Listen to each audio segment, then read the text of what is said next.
Bada bing, bada boo. In some cases, it's more alarming to buy a money counting machine than to buy a cadaver bag.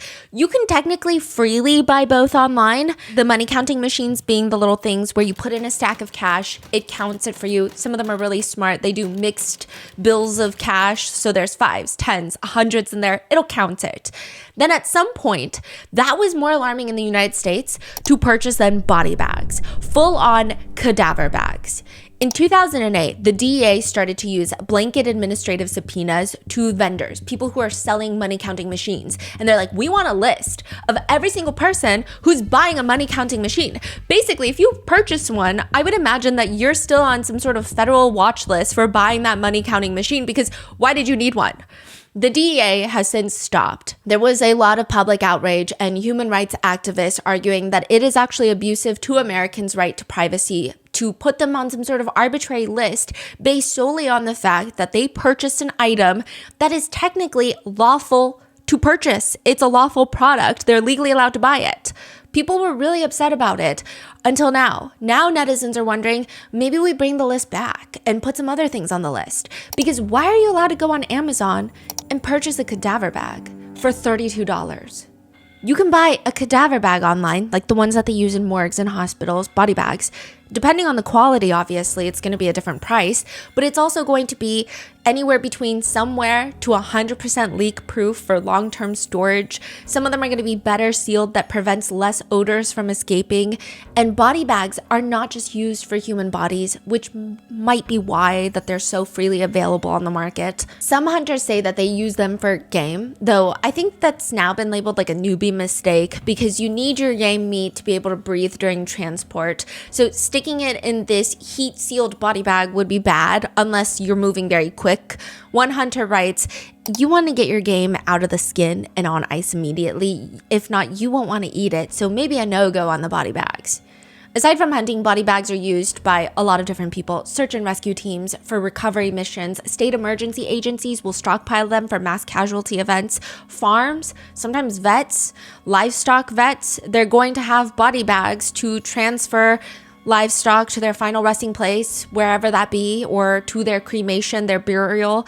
Horse owners, cattle ranchers, lots of people will have them. And it's also just something that you can purchase on Amazon for $32. The reviews are not as grim as you would think. Some of these reviews are about people writing about how they used it for something completely unexpected. Somebody is using it to storage their mermaid tail, 9-foot tall mermaid tail under their bed in a body bag. Another says that they're a doctor for athletes and they use it as a cooling tub. So as they wait for EMT to arrive, they'll fill it with cold water if need be and throw the athlete in there. Another review reads, this bag was perfect for storing 2 7-foot-long pre-lit Christmas garlands without crushing them. It's very sturdy fabric, zipper and handles makes it easy. Another reads, I'm tall. I got this for a camping trip because I needed a cheap way to make my sleeping bag waterproof. It's a bit awkward if anyone sees it since it looks like a body bag because it is a body bag. But it is, this was a good find though. And of course, there are other reviews that feel maybe a little more unsettling to read. Do not use this for what it was intended. It will leak and will not hold water or fluids. Leaks through all the stitching. But just because you order a body bag on Amazon, it doesn't mean that you get put on some federal watch list. Though recently people have been arguing, yeah, maybe you should be put on a watch list, especially when you purchase a body bag, an inflatable pool, 2 chainsaws, and a burn cage to go along with it, like what David did. This is the updated episode with all the legal updates for the David case, where last year in September, a 14-year-old girl's decomposing body was found in the trunk of this famous singer's car while he's out on tour. It took 7 months to arrest him, and this is what the authorities say happened.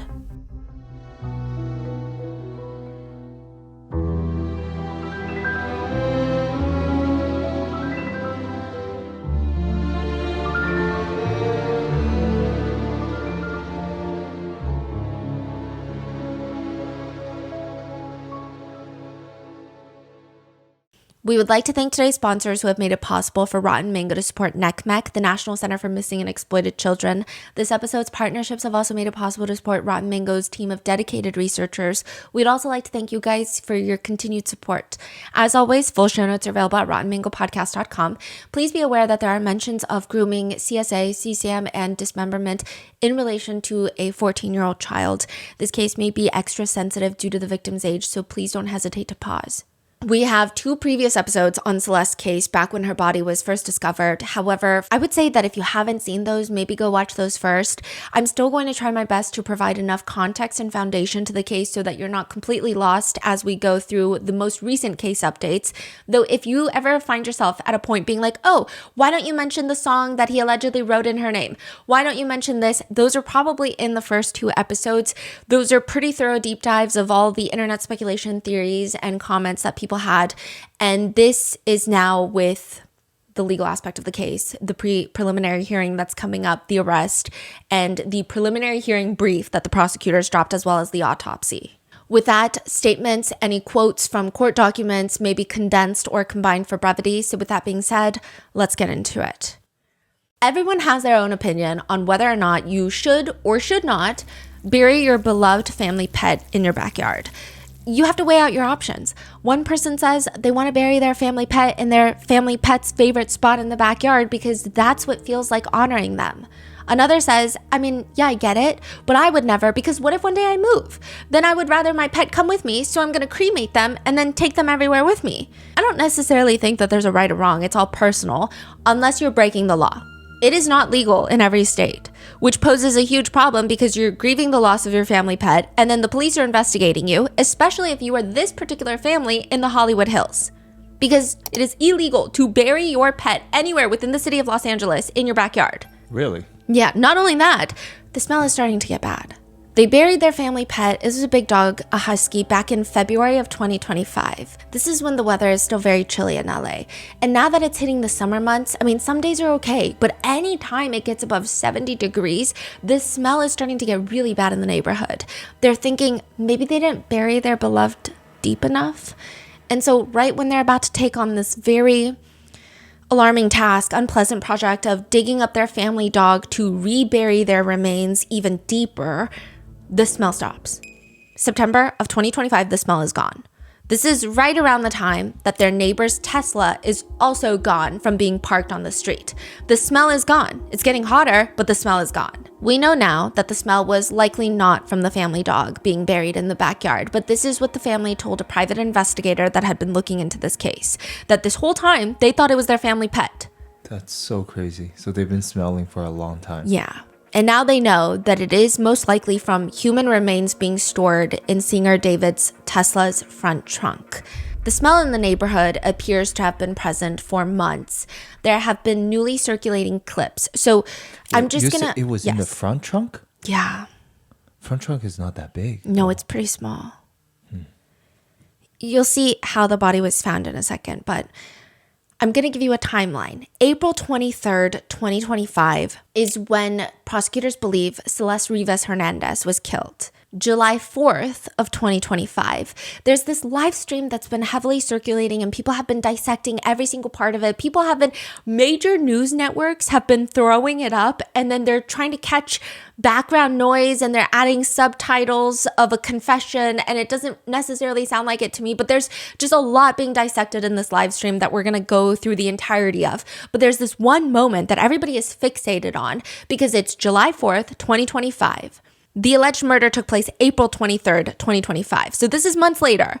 And this is live streamed by a Twitch streamer by the name of Sakura. She is at David's house getting ready for a 4th of July party with David and a few other people. So they're all getting ready and then they're going to go to the FaZe compound for the 4th of July party. Wow, I didn't know they're all close friends like that. Yeah. So David is actually friends with a lot of streamers. Yes, he started off as a streamer. Because he was streaming Fortnite and he's always been embedded in the streaming world. He has music videos with other streamers. He has music with streamers. Wow. Heavily involved.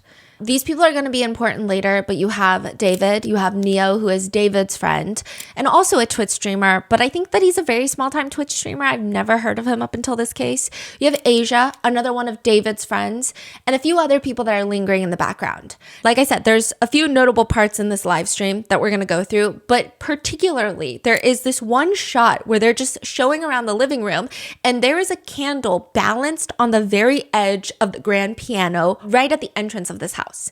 This is kind of a weird thing to do because the candle is burning, and this candle is the size of, imagine a coffee mug, and trying to balance it on the stem of a fork. It seems dangerous. Look at this fucking candle, bro. Look at this fucking... What are we doing, bro? And it seems like it's not doing enough to mask whatever is stinking up the house, because at some point, David apologizes to Sakura on the live stream. Oh, yeah, Sakura, I apologize in advance for the way my bathroom smelled. I took a shit in there like 2 hours ago. You don't really see David in the stream, so he's not in the frame of the camera, but you see Sakura and she's sitting next to Neo, who's David's friend. And she's like, oh, I don't care. I just took a shit in there. I don't care. I just took a shit in there. Another one? Type shit. That's what I'm talking about. That's what I'm talking about. Yo, I had to go.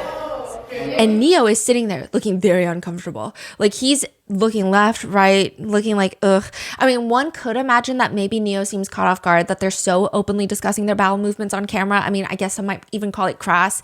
But others think that Neo is not the type to be taken aback, clutching his pearls at the mention of poop. So why is he looking so uncomfortable?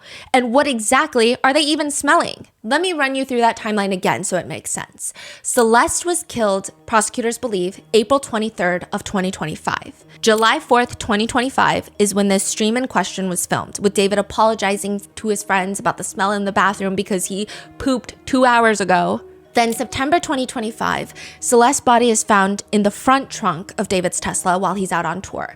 And for months, nothing substantial comes out about this case until January 23rd, 2026. So earlier this year, 4 months after Celeste's body is found, the very first arrest is made, not in LA, in Montana. And it's not of David, it's of his close and personal friend, Neo Langston.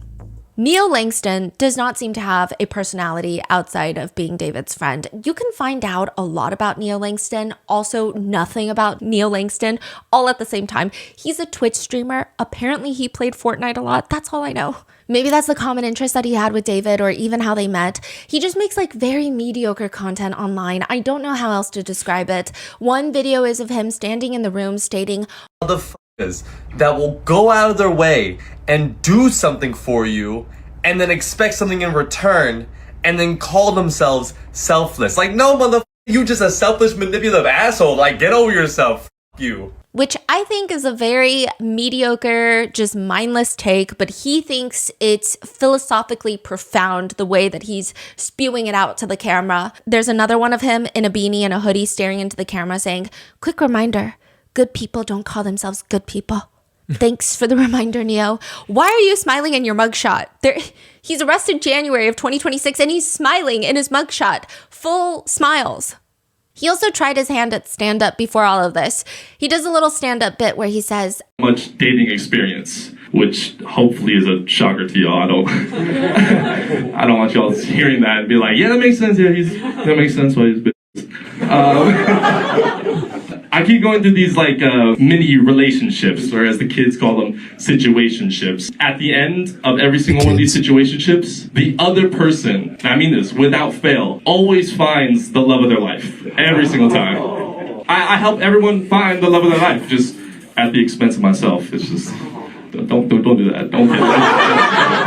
Don't pity me, man. So I took this negative and turned it into a positive. I decided to make a dating profile, and it ends off with, I'm not gonna be the love of your life. I'm the guy right before that.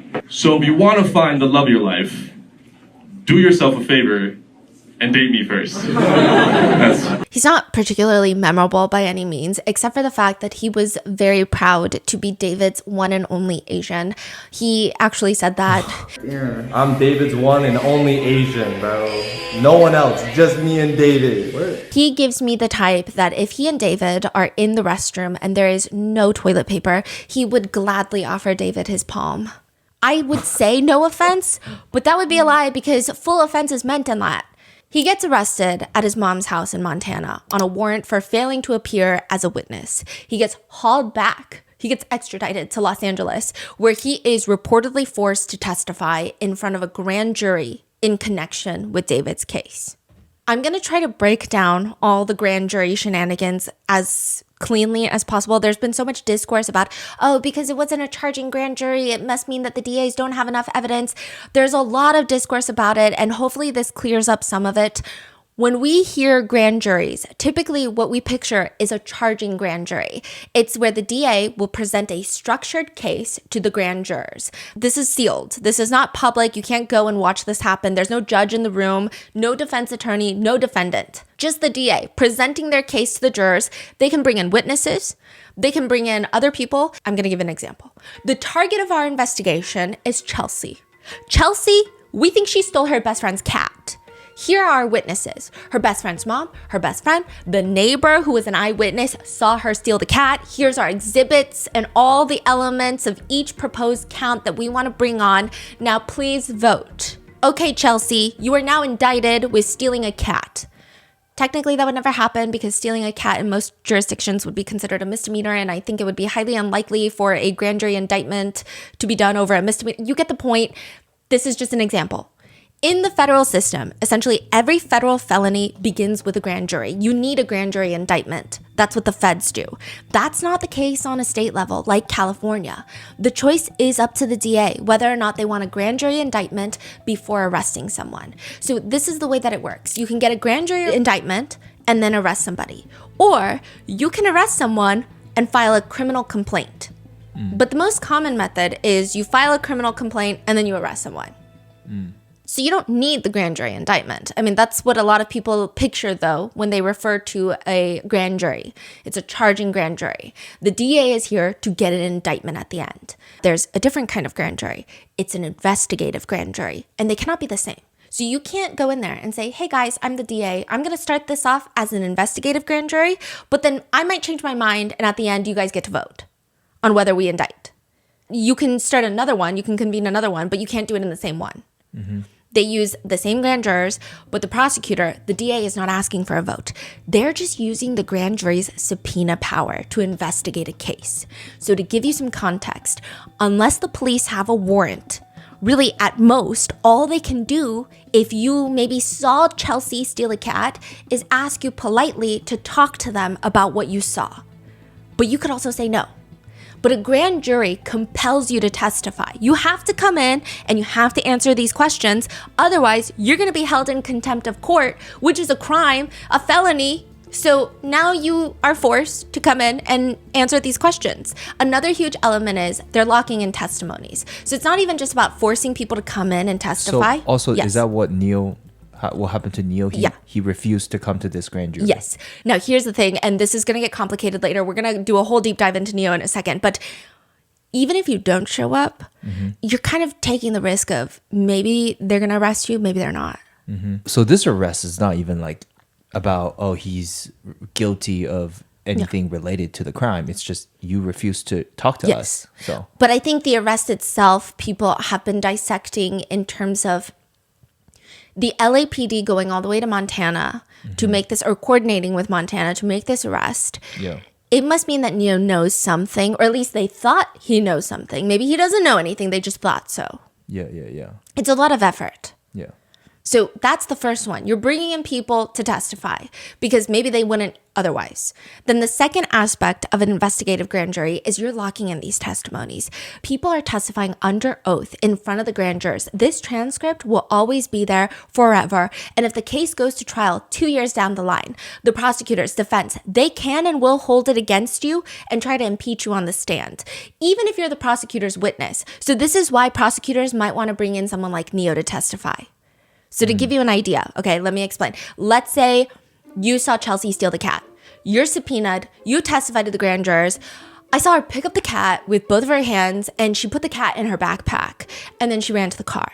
2 years later, you're on the stand during the trial and you tell the jurors, I saw her pick up the cat and she was running with the cat to the car. The defense is going to try to impeach you. Did she have a backpack? You're like, no, I didn't see a backpack. They're like, oh, well, 2 years ago during the grand jury investigation, you stated, and she put the cat in her backpack. So do you not remember? Or did you see a backpack? You didn't see a backpack? Or like, you just don't care? Or did you even see her run to the car? Or sometimes it's for the prosecutors. So if you're friends with the target of the investigation, you might change your mind about what you said. It just could be human nature. And maybe you feel bad for Chelsea. 2 years later, you're on the stand at the trial, and the prosecutors knew that you have a soft spot for Chelsea, and now you're on the stand and you say, I don't remember if she put the cat in her backpack. Honestly, I think the cat might have just walked with her to the car by itself. I don't remember her picking it up. I don't know. I can't tell you. They can technically impeach their own witness and say, no, you're lying. 2 years ago, you told us at the grand jury investigation that you saw her put the cat in her backpack. Don't lie now. So they're locking in these statements.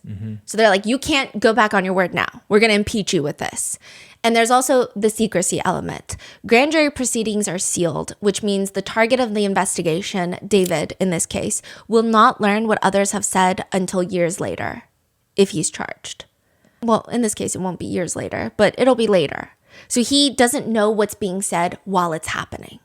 It's not, you can't request the court transcript for grand jury investigations. And it keeps autopsy details, forensic findings sealed away from the public during the investigation. Basically, an investigative grand jury makes sense in this case when prosecutors want subpoena power. They want testimony under oath. They want people to come in that would never sit voluntarily, and they need to lock in their stories. A lot of netizens were initially concerned that an investigative grand jury meant that this was a weaker case for the prosecutors, just gauging based off the fact that they didn't have a charging grand jury. Thankfully, that is not the case. It's just what the DA decides to do to get what they want. They had 3 investigative grand juries, not to indict, but to investigate the target, David Anthony Burke, for murder. I'm going to run through the timeline. September 8th, 2025. There's a black Tesla sitting in the impound lot of Hollywood Tow. You guys know the story, but there's a little bit more that's come out since. The employees see flies circulating the frunk, and the smell emanating, they describe it as being foul. They call the police. LAPD Detective Clore, he opens up the front trunk of the Tesla, and he notices this large black zippered body bag with handles. It's very clear it's a cadaver bag. It's not just like a trash bag, it's not a laundry bag, it's a cadaver bag. The report reads, he partially opened the bag to reveal a human torso and the back of a head. The autopsy further states how the body was delivered to the ME's office, so we can kind of understand how the body was found in the trunk. Quote, I observed the decedent's posterior head and torso lying prone, so face down. So Celeste's torso and head were found face down in the body bag when you open the zipper. And her head was oriented towards the north. She appeared of indeterminate age and ethnicity with dark hair and natural teeth. She was wearing a tube top, underwear, and leggings and socks. I observed multiple holes in the front and back of the tube top. She was missing both arms above the elbows and both legs above the knees. Underneath the body bag was a black trash bag that contained the decedent's apparent compiled bilateral arms and legs. They appear to have been dismembered into several fragments. The decedent was in an advanced state of decomposition demonstrated by foul odor, discoloration, liquefaction, insect activity, partial skeletonization, and skin slippage. Side note, she couldn't even be fingerprinted because her fingers were waterlogged, which means through decomp and sitting there in that body bag, her fingers had soaked up so much fluid that the ridge pattern that is typically used for fingerprinting was useless for an ID. The report reads, the decedent was female and had dark hair with decomposition fluid and insect activity. Also, insect activity was observed on the body and the body bag. The body bag had a double zipper, 3 handles on each length side, and a handle on the top and bottom width end. The body bag took up most of the front space. Underneath in the trash bag were, quote, the trash bag was tied and contained with the dismembered arms. So the decedent's arms were cut and removed at the bicep, so above the elbow, under the shoulder. This is an interesting point that a lot of former medical examiners have been commenting on. Usually people in cases like this, where there's not a lot of medical knowledge, people will try dismemberment at joints, so elbows and shoulders. Yeah. The fact that that was not done is just interesting. I mean, I'm sure someone could psychologically break it apart, break it down. That person wouldn't be me, but they just noted it's interesting. So at the bicep, and the legs were cut twice, so severed above the knee, so around the thigh, and then below the knee, around the calf. So is it like, again, through the... Yeah, so not the joints, so not the knees, not the ankles.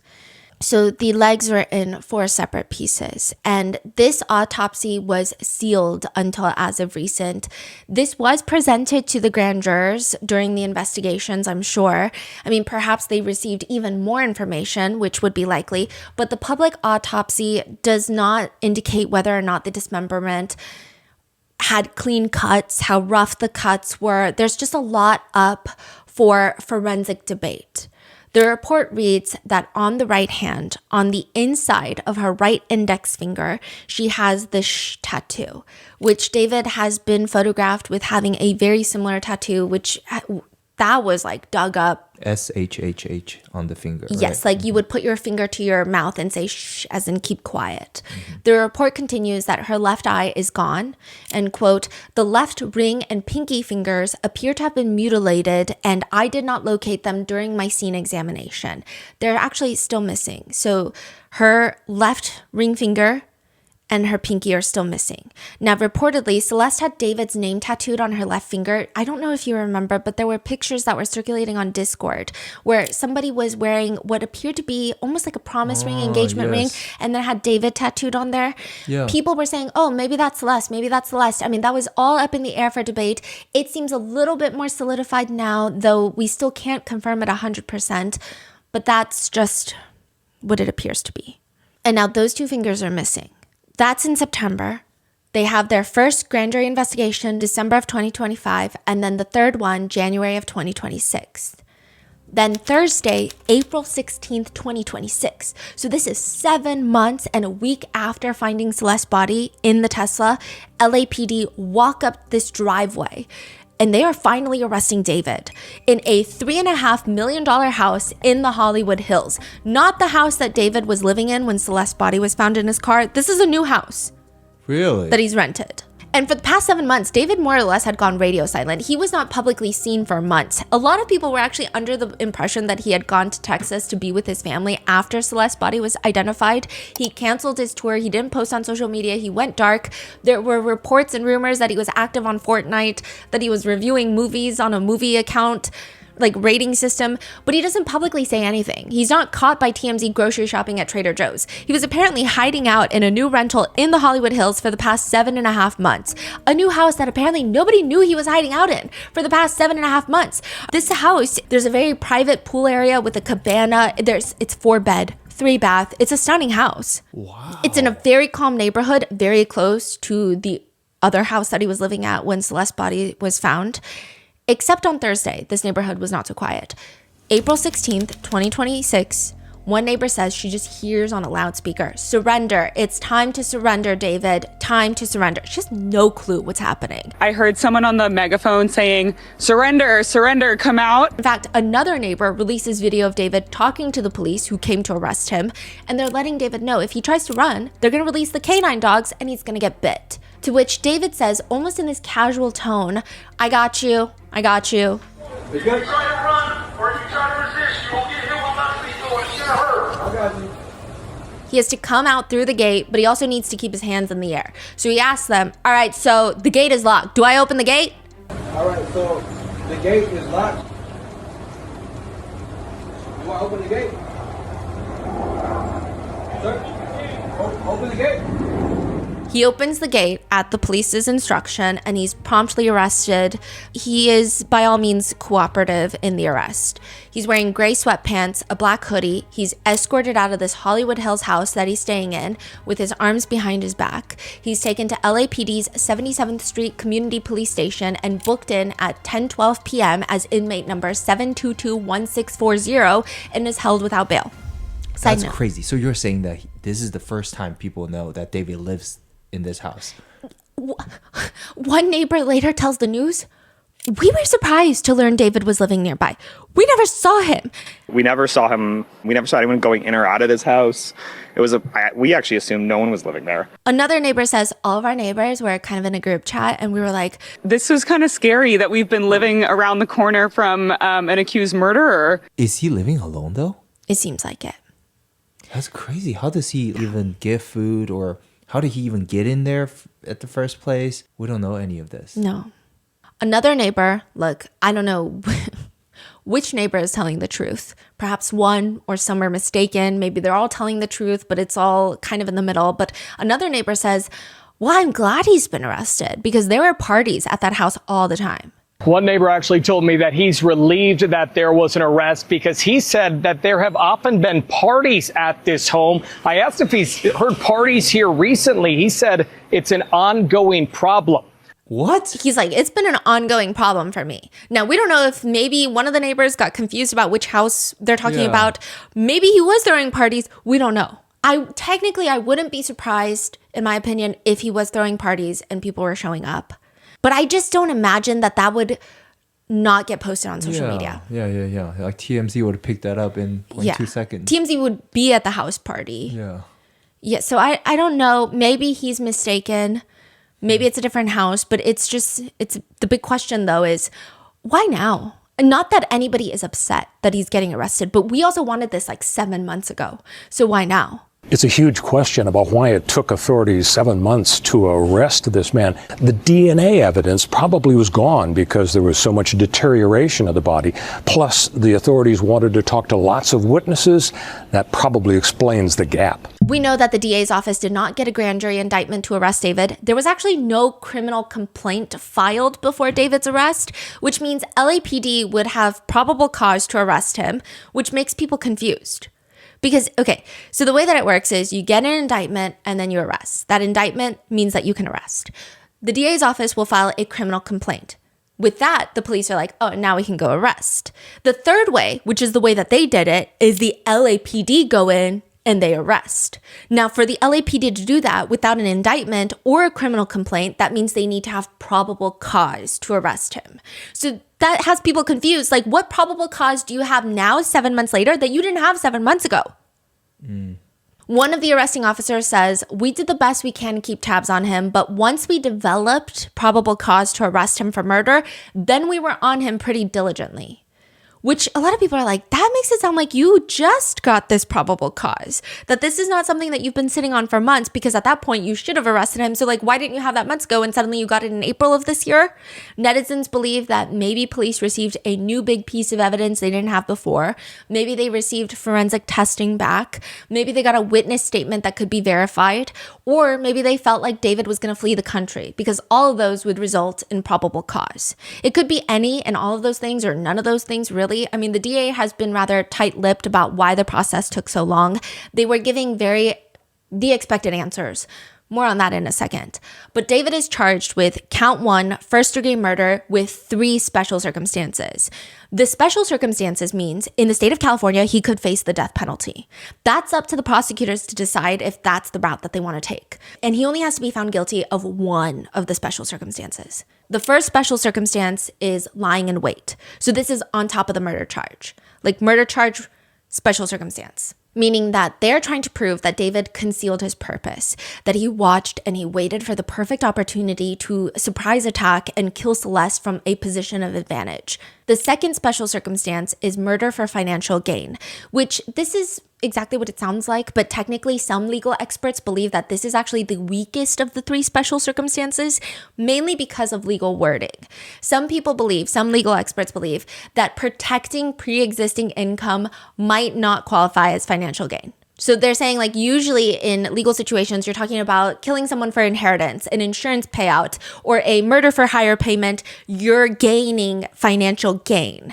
It might not apply to someone killing to prevent the loss of an already established income stream.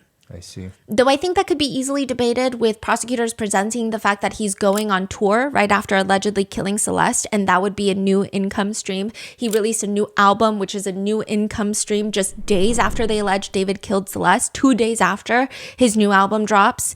And other cases have treated avoidance of loss as equivalent to acquisition of gain. So experts think that this will be the most litigated special circumstance, but I don't know. Then you have the special circumstance of murder of a witness. And this is where a lot of people have been getting confused. Allegedly, David intentionally killed Celeste for the purpose of preventing potential testimony in a criminal proceeding. So everyone just started running with it. And they were like, oh my God, Celeste had already gone to the police. Celeste had gone to the police and she was a witness in the crime against her of him grooming her, essaying her, and then he needed to kill her to make sure that she's no longer a witness. That's not necessarily what the wording means. It just means that she is a witness to a crime that was committed against her. There's no way to verify as of right now that she had already gone to the police about it. But the wording, I think a lot of people were running with it like she had already gone to the police. Mm-hmm. He has also been charged with continuous sexual abuse of a child under 14. They are very specific about this charge. So the charge date is September 7th, 2023 to September 7th, 2024. So this is the exact year that she's 13 years old. Now, something to note is the prosecutors believe that this documented abuse will be from when Celeste was 13 all the way up until her death. So when she's 14 as well. They're like, oh yeah, he was abusing her when she was 14 too. But they only charge him for the time that she's 13. And that is highly intentional. So when the victim is under 14, it's going to make the case the most severe in the state of California. And also in the state of California, if a child is under 14, the prosecution does not have to disprove consent. Basically, based on California law, the victim's consent is not a defense to the crime of lewd and lascivious acts on a child under the age of 14 under any circumstance. So the defense, if they try to do, oh, the victim wanted this, initiated this, kept repeatedly coming back, was gaining financially from it, it doesn't matter because they're under 14. So the judge is going to say, oh, jury, ignore everything the defense is saying. Yeah. Also, the mistake of age is not a viable defense for this charge. So when someone is under 14, it doesn't matter even if this is true. It doesn't matter if the defendant is like, no, I swear and I have all the evidence that I thought she was 18.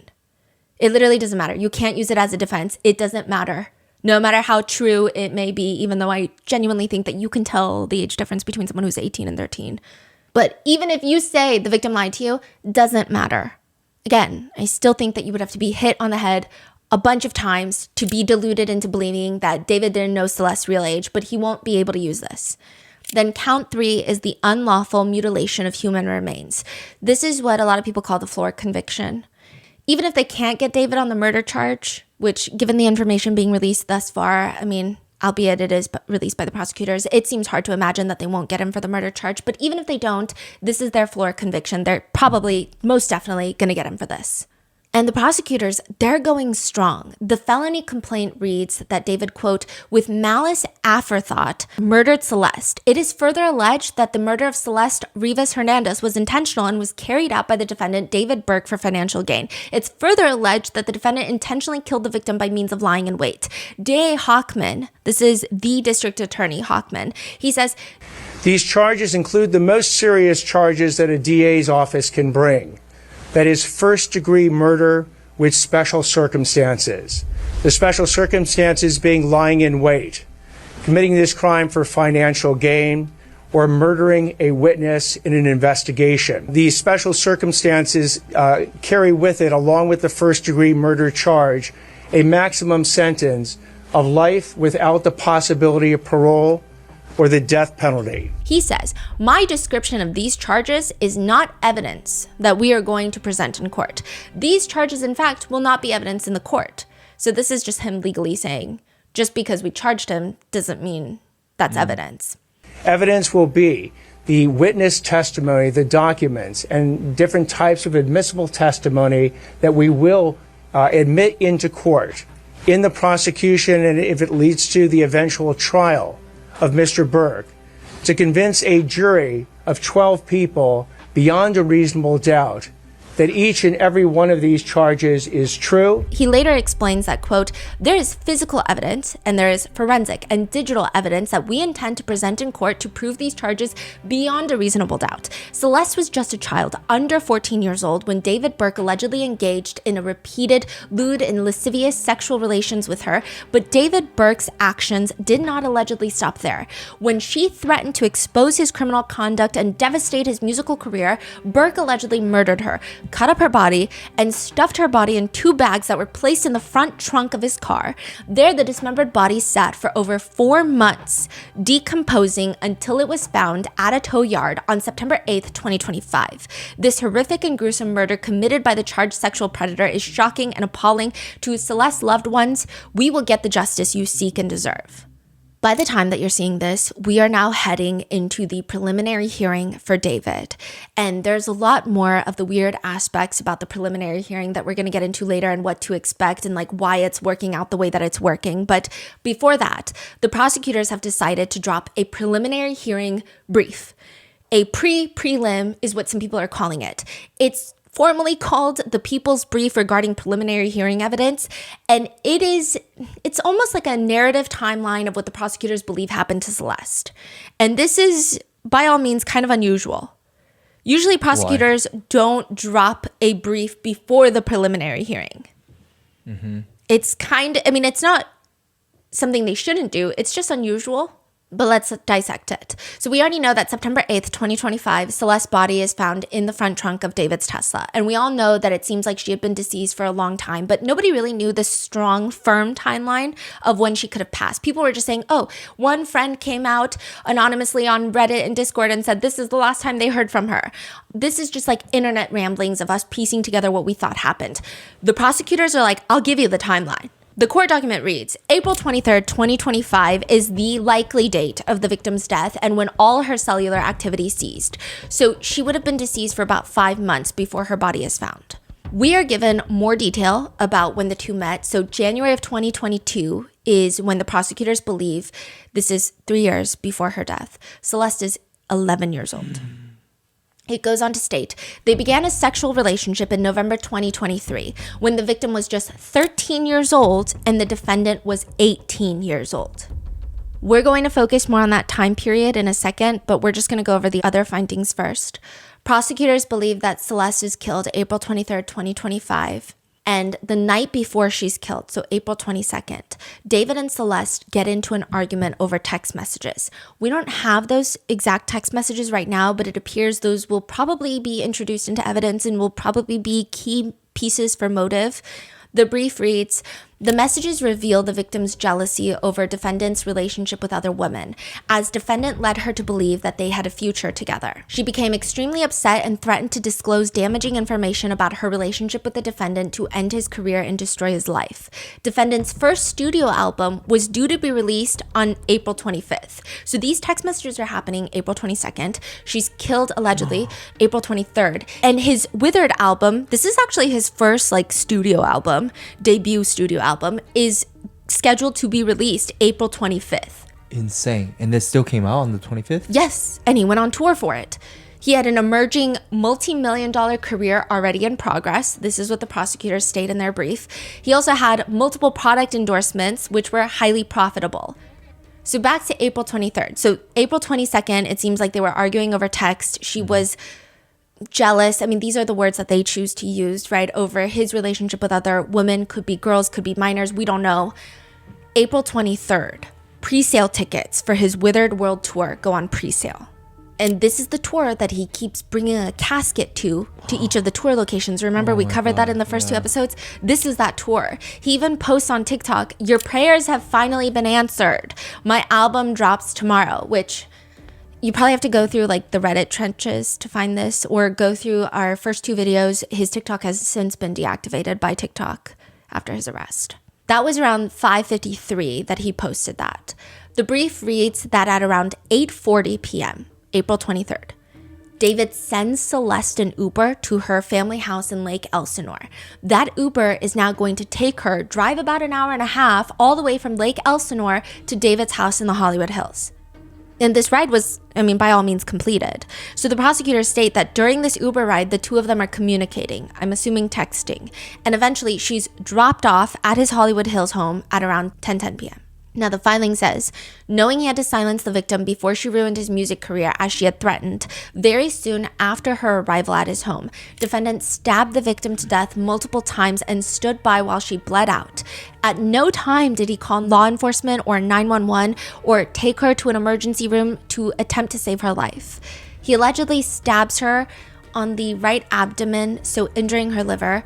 A second stab wound is on the left side of her chest with penetration of underlying intercostal space.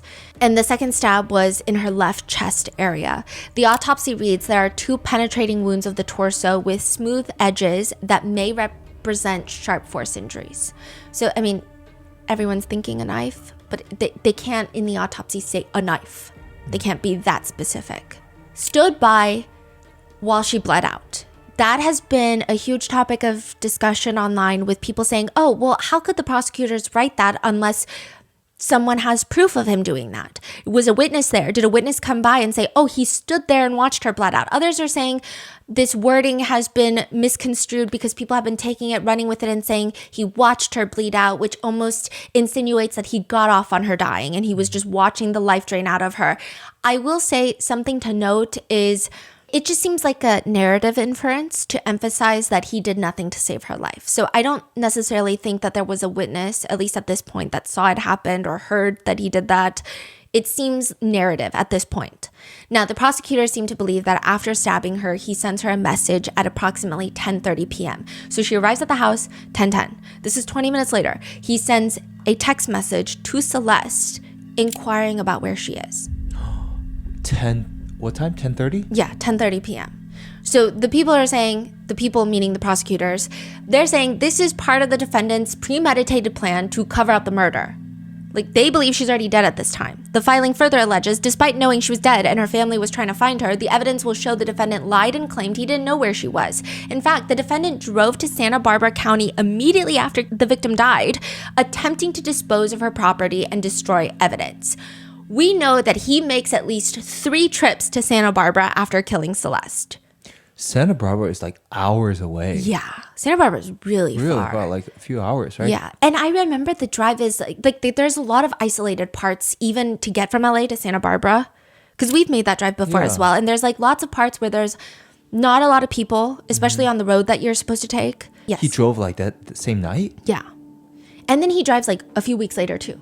So he makes at least 3 separate trips. Santa Barbara, I think, is going to be a pretty big element in all of this, whether or not it's fruitful in finding items that the police need. I just think there's something in Santa Barbara. That's what a lot of people think.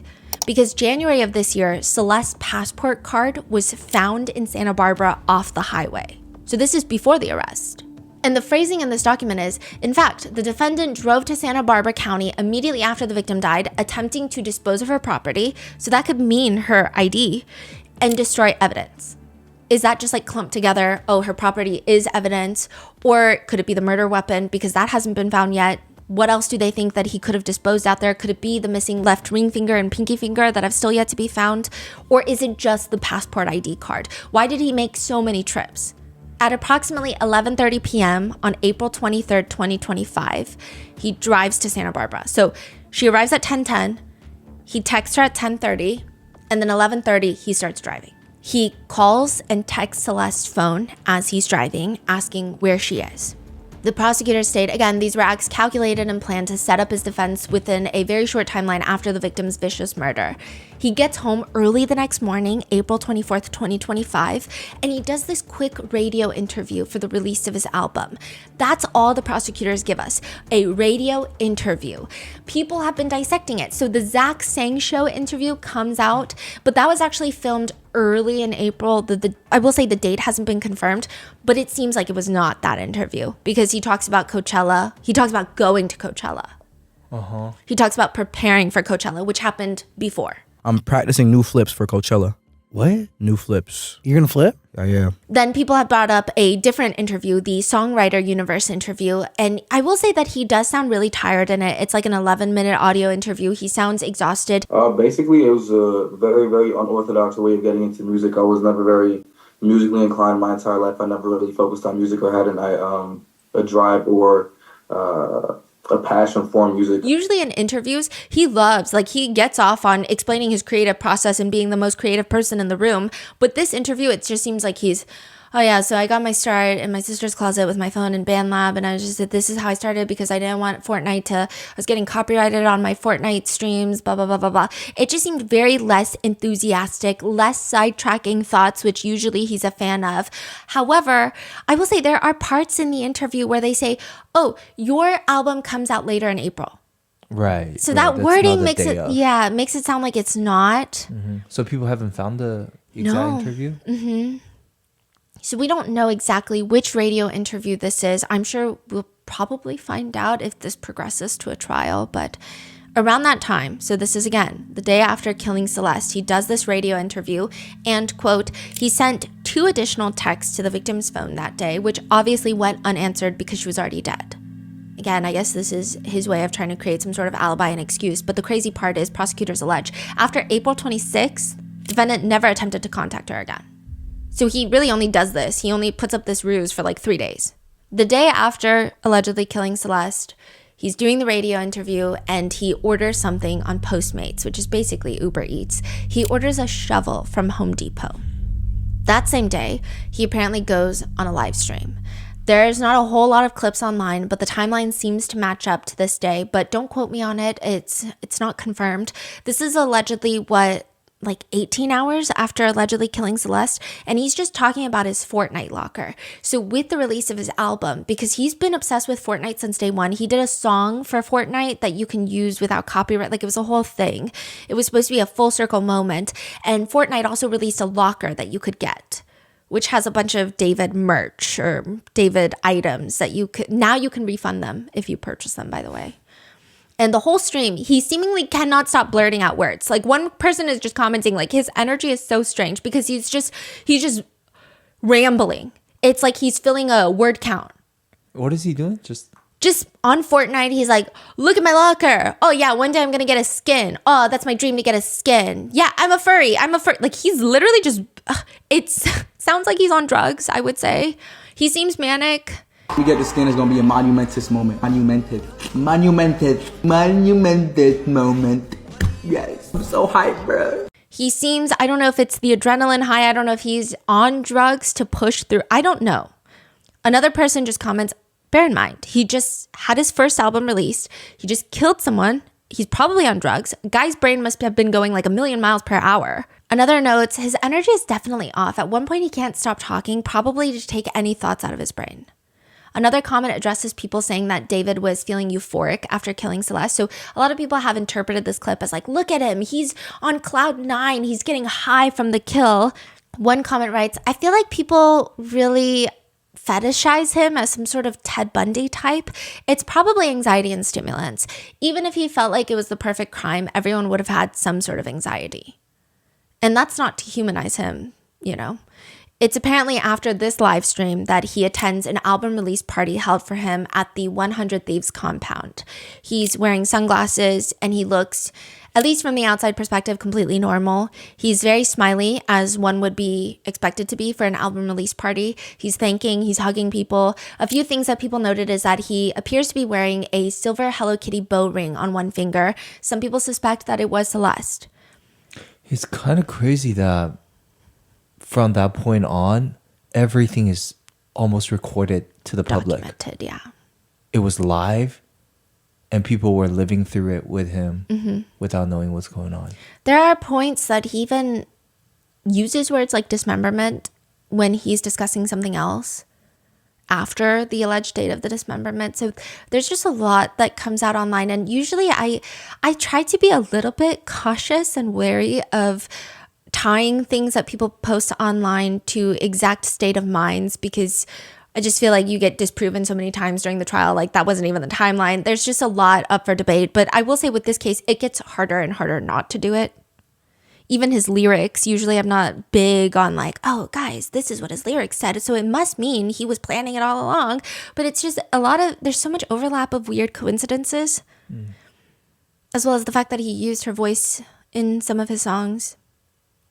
But it's just, yeah, there's a lot. And in most of the pictures from the party, he has the palms of his hands faced away from the camera, or it's like balled up into fists. So there's one where he's holding his hands in the air in front of everybody, but his hands are balled up into fists, which makes people wonder if he had some sort of wound on the inner palm of his hand, because that is the most common spot for wounds if you are stabbing someone.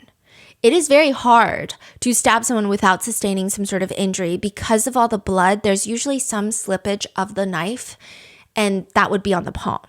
More on the palm in a second. But soon after, according to the brief, he flies from LA to New York City. So the day after allegedly killing Celeste, he's doing an interview, he's on a live stream, he's going to an album release party, and then he's flying to New York City. The next day, he has a band lab and David pop up at Union Square.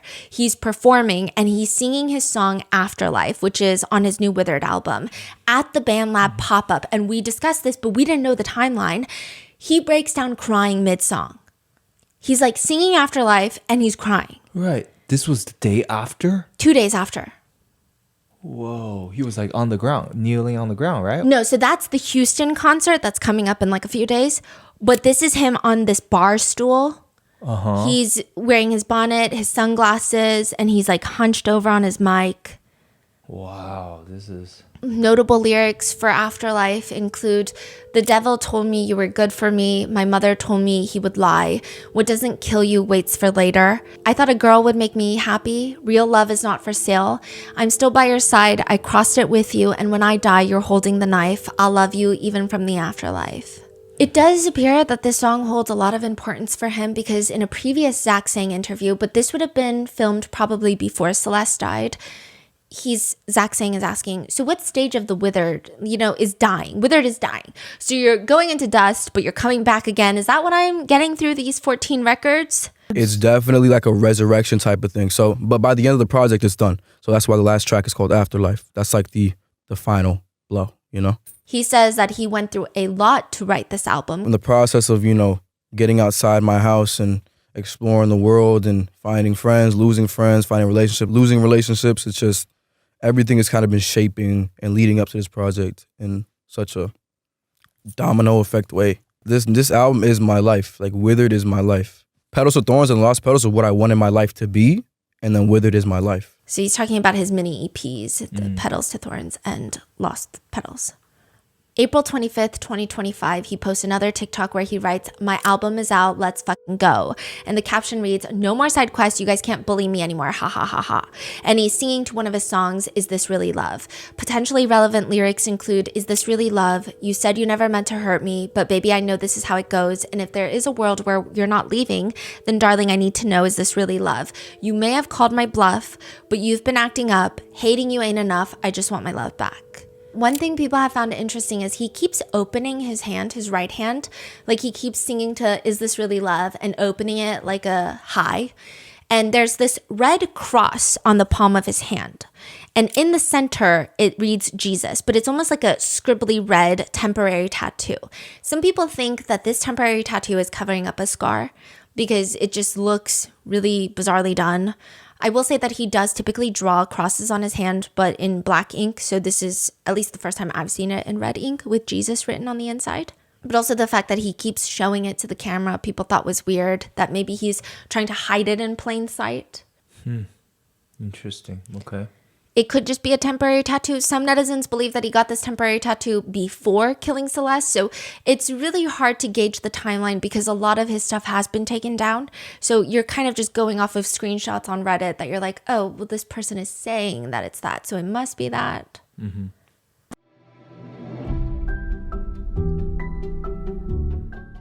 So much work goes into starting a business that you're not entirely sure will work out. And it can be hard to make that leap of faith. That is why Shopify in your corner makes a huge difference. Shopify is your commerce expert, handling everything from inventory and shipping. And with hundreds of ready-to-use templates, Shopify helps you build a beautiful online store that matches your brand style. Shopify isn't just about streamlining purchases. It's about making entrepreneurship accessible to everyone, regardless of technical background or business expertise or experience, which I had none of. Like when my family and I opened Grandpa Mango's art studio for a limited time, we were so unsure about everything. How can we make checkout safe for customers? How do we handle inventory with an online business? How do we know that we're not going to crash and burn and cry every single night? Shopify's always around to share advice with their award-winning 24/7 customer support. It's time to turn those what ifs into sales with Shopify today. Sign up for your $1 per month trial today at shopify.com/rotten. Go to shopify.com/rotten. That's shopify.com/rotten.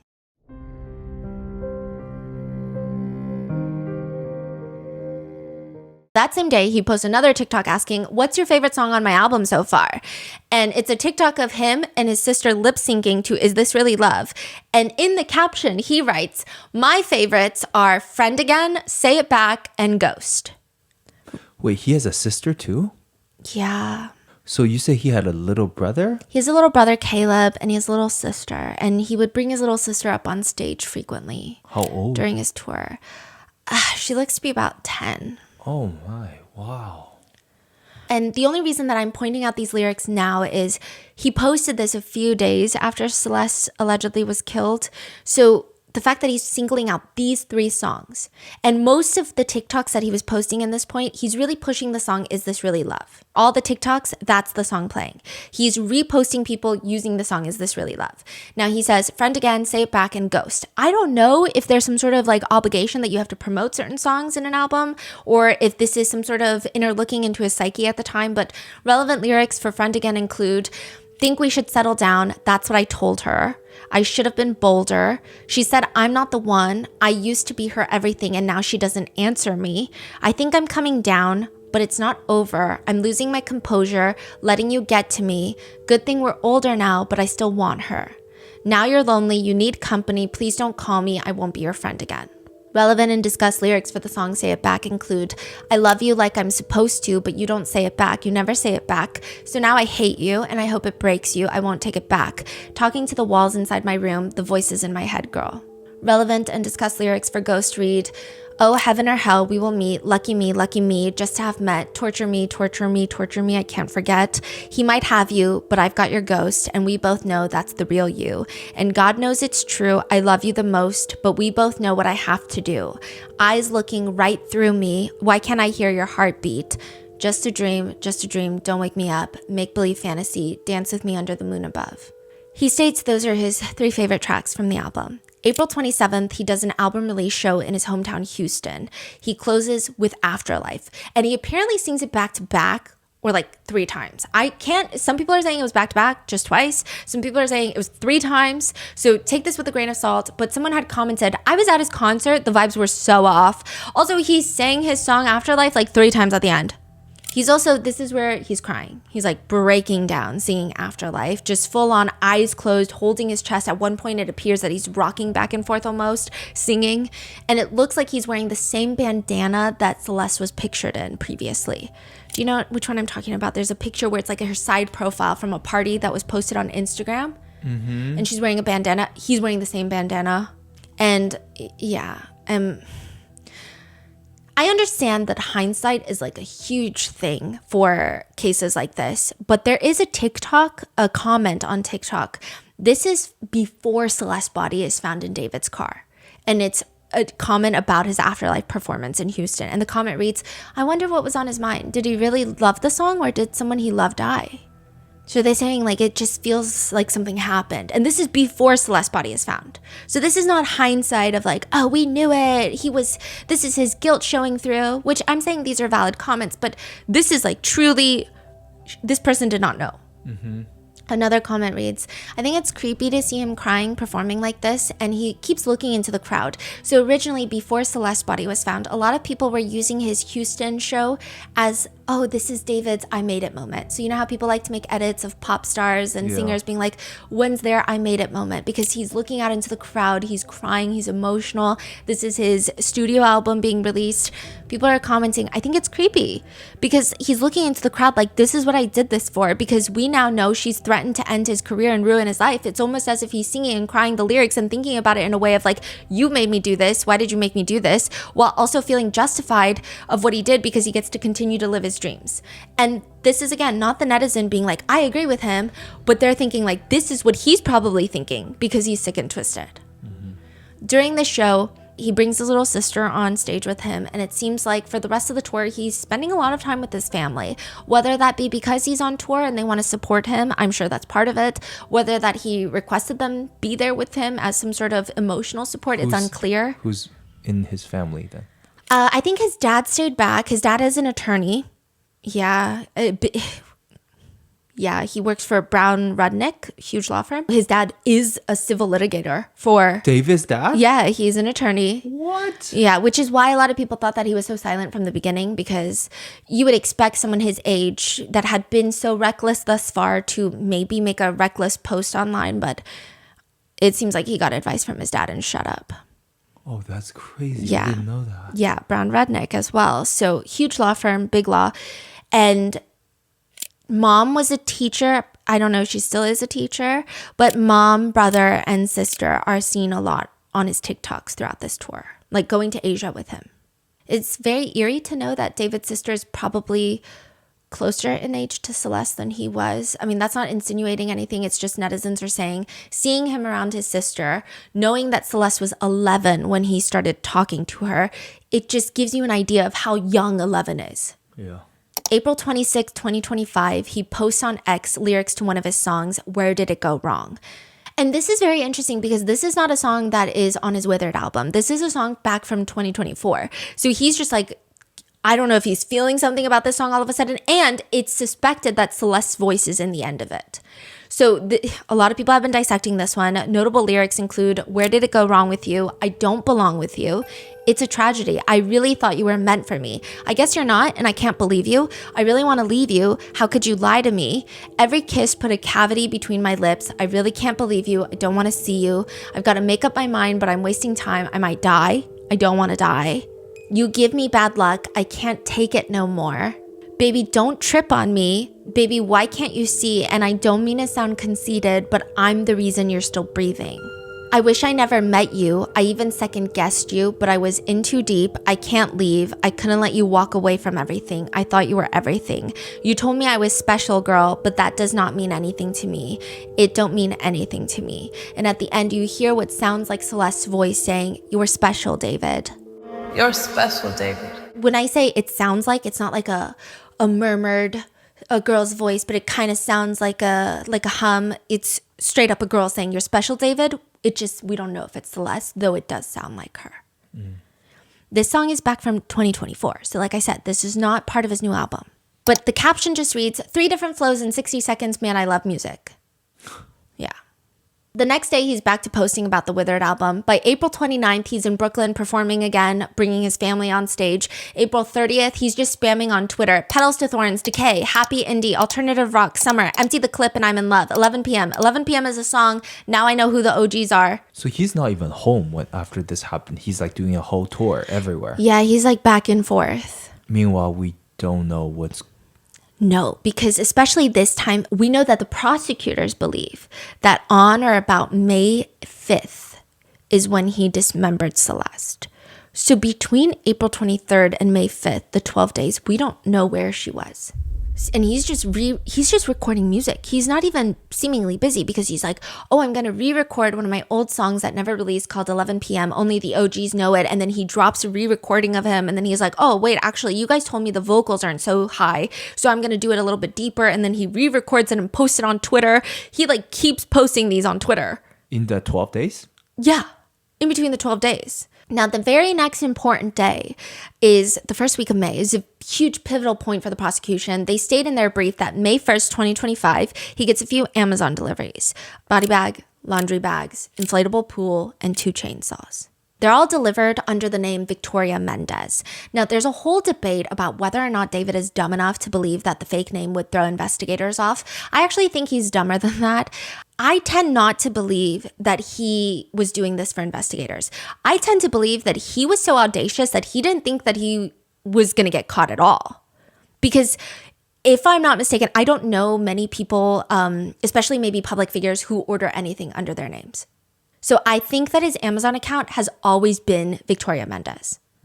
So I don't even think this was like him trying to be like, oh, I'm trying to be smart and no one's going to catch me. I don't even think that thought came across his mind. Like, I think that he genuinely thought no one would even look into Celeste being gone. So he orders these items with the name Victoria Mendez. I think that a huge part of him felt that because Celeste had been missing for a minute and had gone missing previously before, and it didn't seem like there was a huge police effort to find her, that she's just a missing child and he is the David going on tour. I think that might have been more close to his state of mind, in my opinion. So for most of the first week of May, he's relatively quiet on social media. Prosecutors believe that May 5th, 2025, 12 days later, he allegedly dismembers her body. The belief is that he set up the inflatable pool in the garage of this Hollywood Hills home. There is a drainage point in the center of the garage floor where he could have gotten rid of any fluid. Now, there's also debate on whether or not this inflatable pool had been inflated or not. So because the fact that we believe, or we're led to believe through this brief, that he used the chainsaws, some people have been arguing about whether there would be splatter on the walls of the garage. And if that were the case, which we've seen pictures of this garage being released, not from the police, but from the homeowner, there doesn't seem to be any sort of like visible blood splatter, though Luminol is going to say something differently. So, but if you're using a chainsaw, people are imagining that must have been a lot of blood splatter. So people are thinking maybe he inflated the pool. There's going to be a lot more on the pool in a second. But the felony complaint reads, on or about May 5th, 2025, in the county of Los Angeles, the crime of unlawful mutilation of human remains in violation of health and safety code was committed by David Anthony Burke. Court documents read, moreover, defendant took horrifying measures to destroy and discard the victim's body after placing her body into the blue inflatable pool to prevent her blood from spilling out onto his garage floor.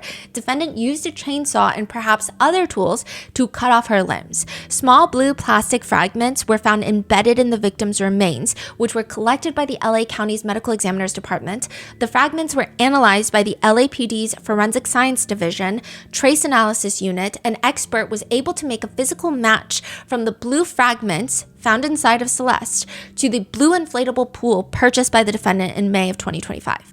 In order to distance himself from the victim, he amputated her left ring finger and pinky fingers because her ring finger contained a tattoo of his name. Her fingers have not been recovered. Defendant then placed her head and torso into the cadaver bag he purchased.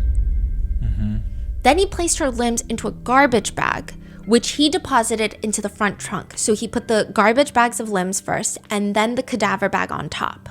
For several weeks or possibly months, defendant left the victim's body to decompose inside his Tesla. That day of the alleged dismemberment, David apparently posts on social media on his Instagram page a story. It shows 2 pink skateboards. One of them is Kirby and the other one is Hello Kitty, which we know Celeste loved Hello Kitty. And he captions it, "Oh my God, chat, should I get?" Then a few days later, on May 8th, 2025, defendant returned to the same area in Santa Barbara County, leaving his home at around 11:30 p.m.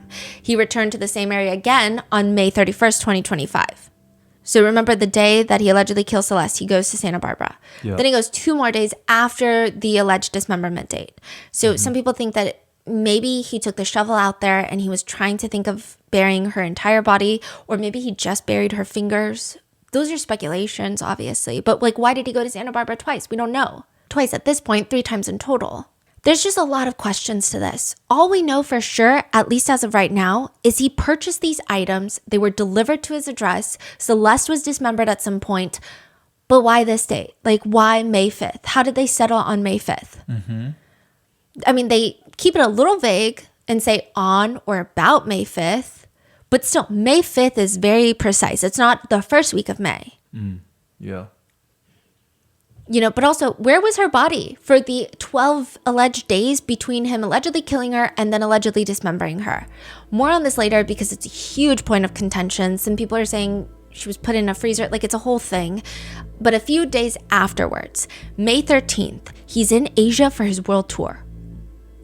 Starting in Malaysia, he brings his sister up on stage where he's singing Here With Me, one of his most notable songs.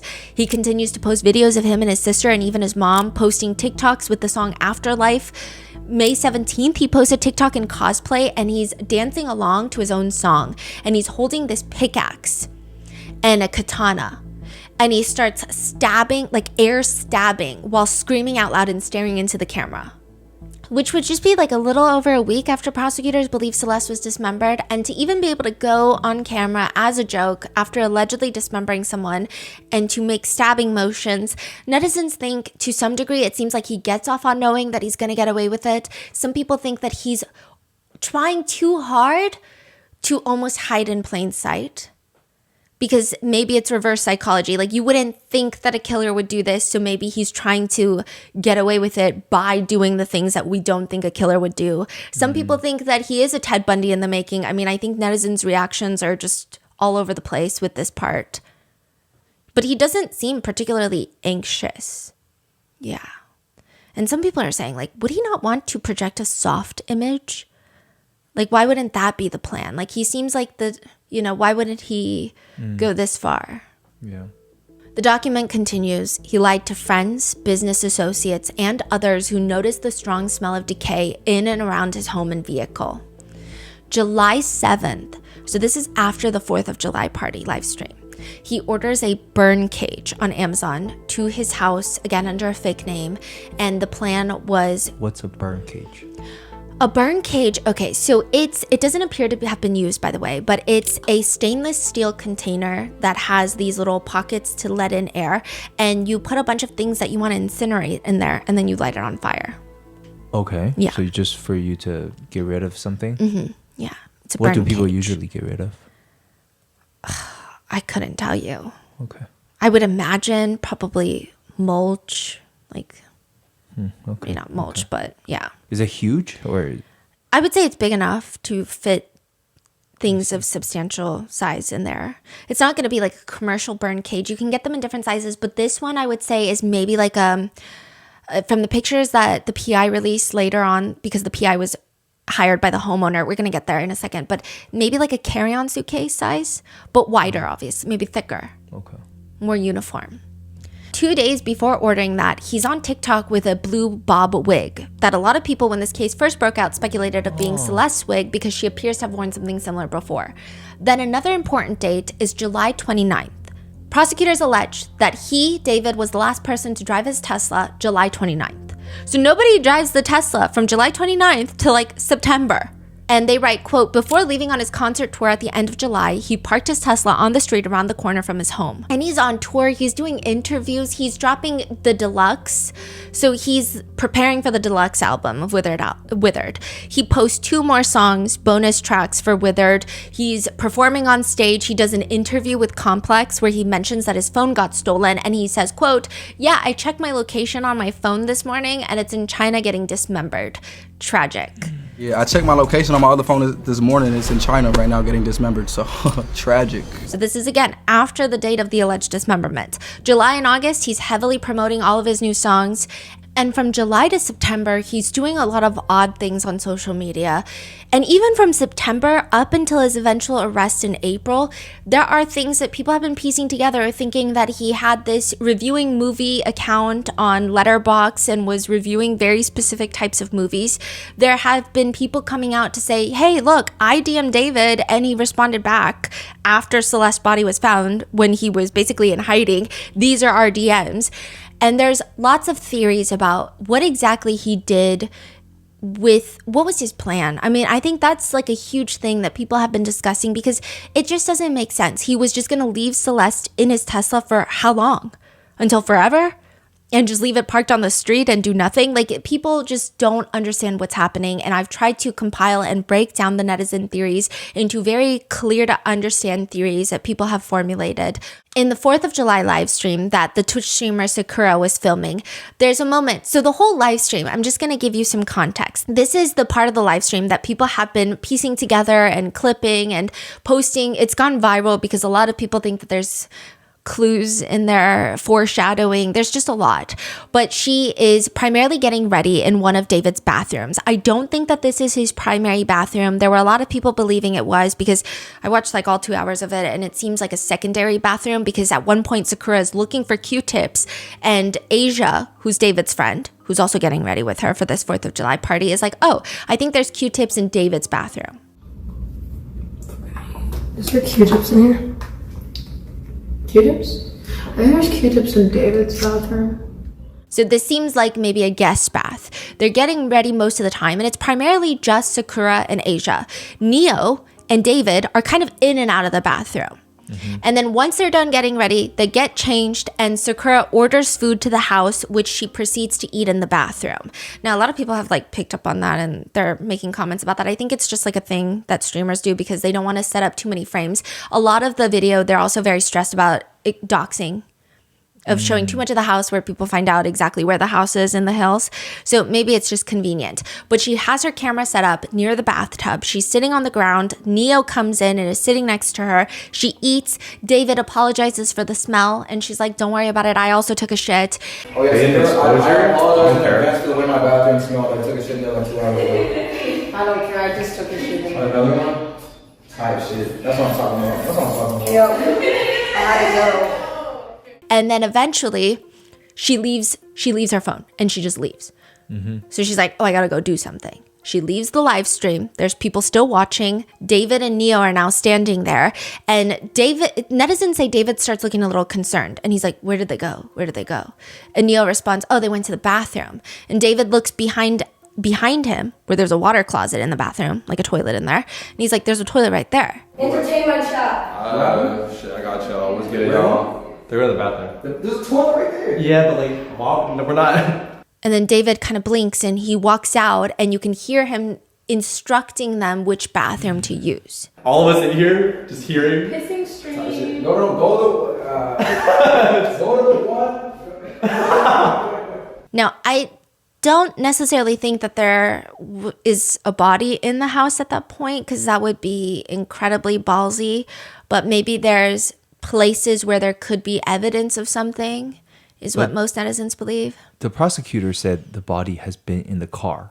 Yes. So it doesn't seem like the body is in the house, which Right. some people were speculating, like, oh, what if he was keeping her body in one of the rooms? I think that would have been incredibly ballsy.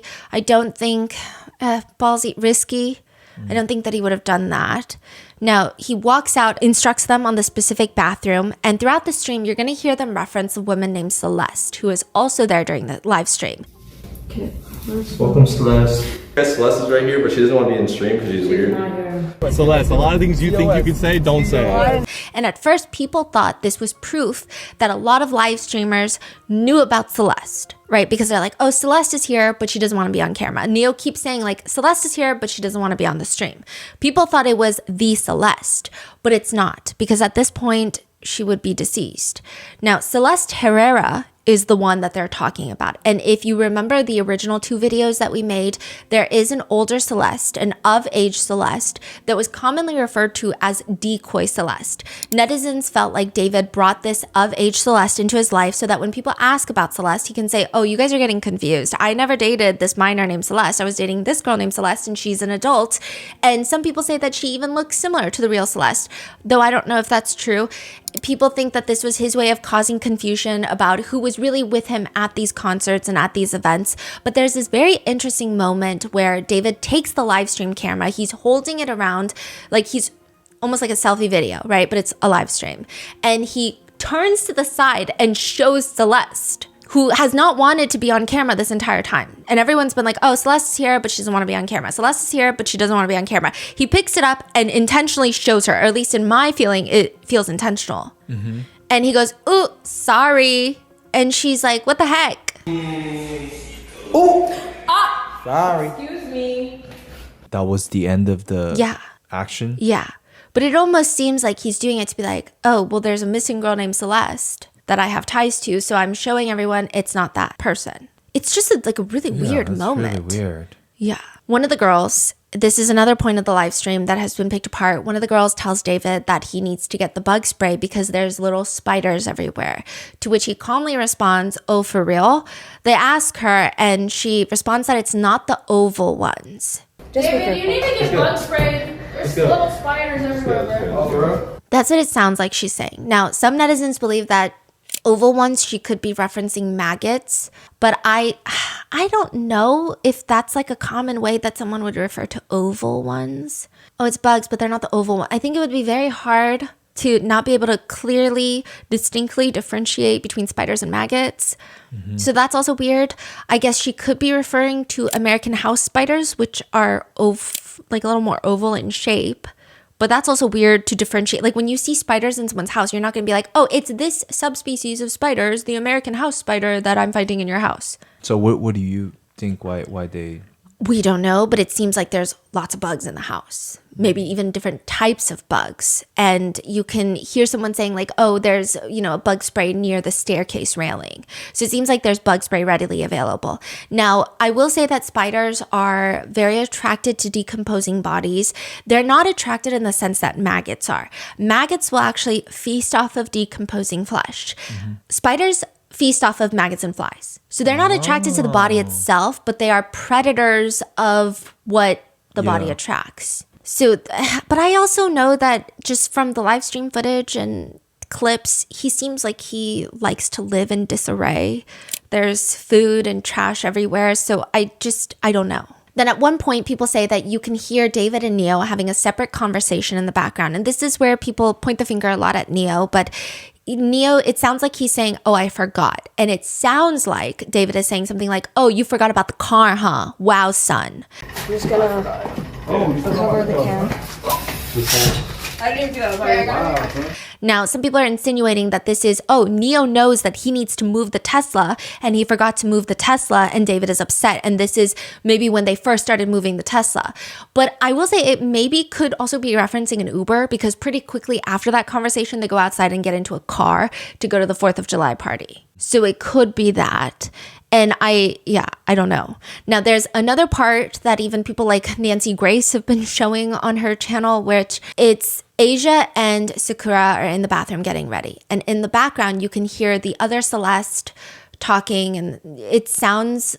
They put subtitles, right? And it's like, oh, what happened to the other Celeste? We killed her. It's kind of giving Harley Quinn. Okay. Aw, cute. I like it. And then, wait, look at this. I don't think at all that that's what they're saying because first of all, you cannot, if someone says that they can matter of fact for certain say this is what they're saying, I think they're lying because you really cannot decipher anything. I think with added subtitles, our brain does the weird thing where we're like, oh yeah, totally, that's what I hear. But you really cannot hear it.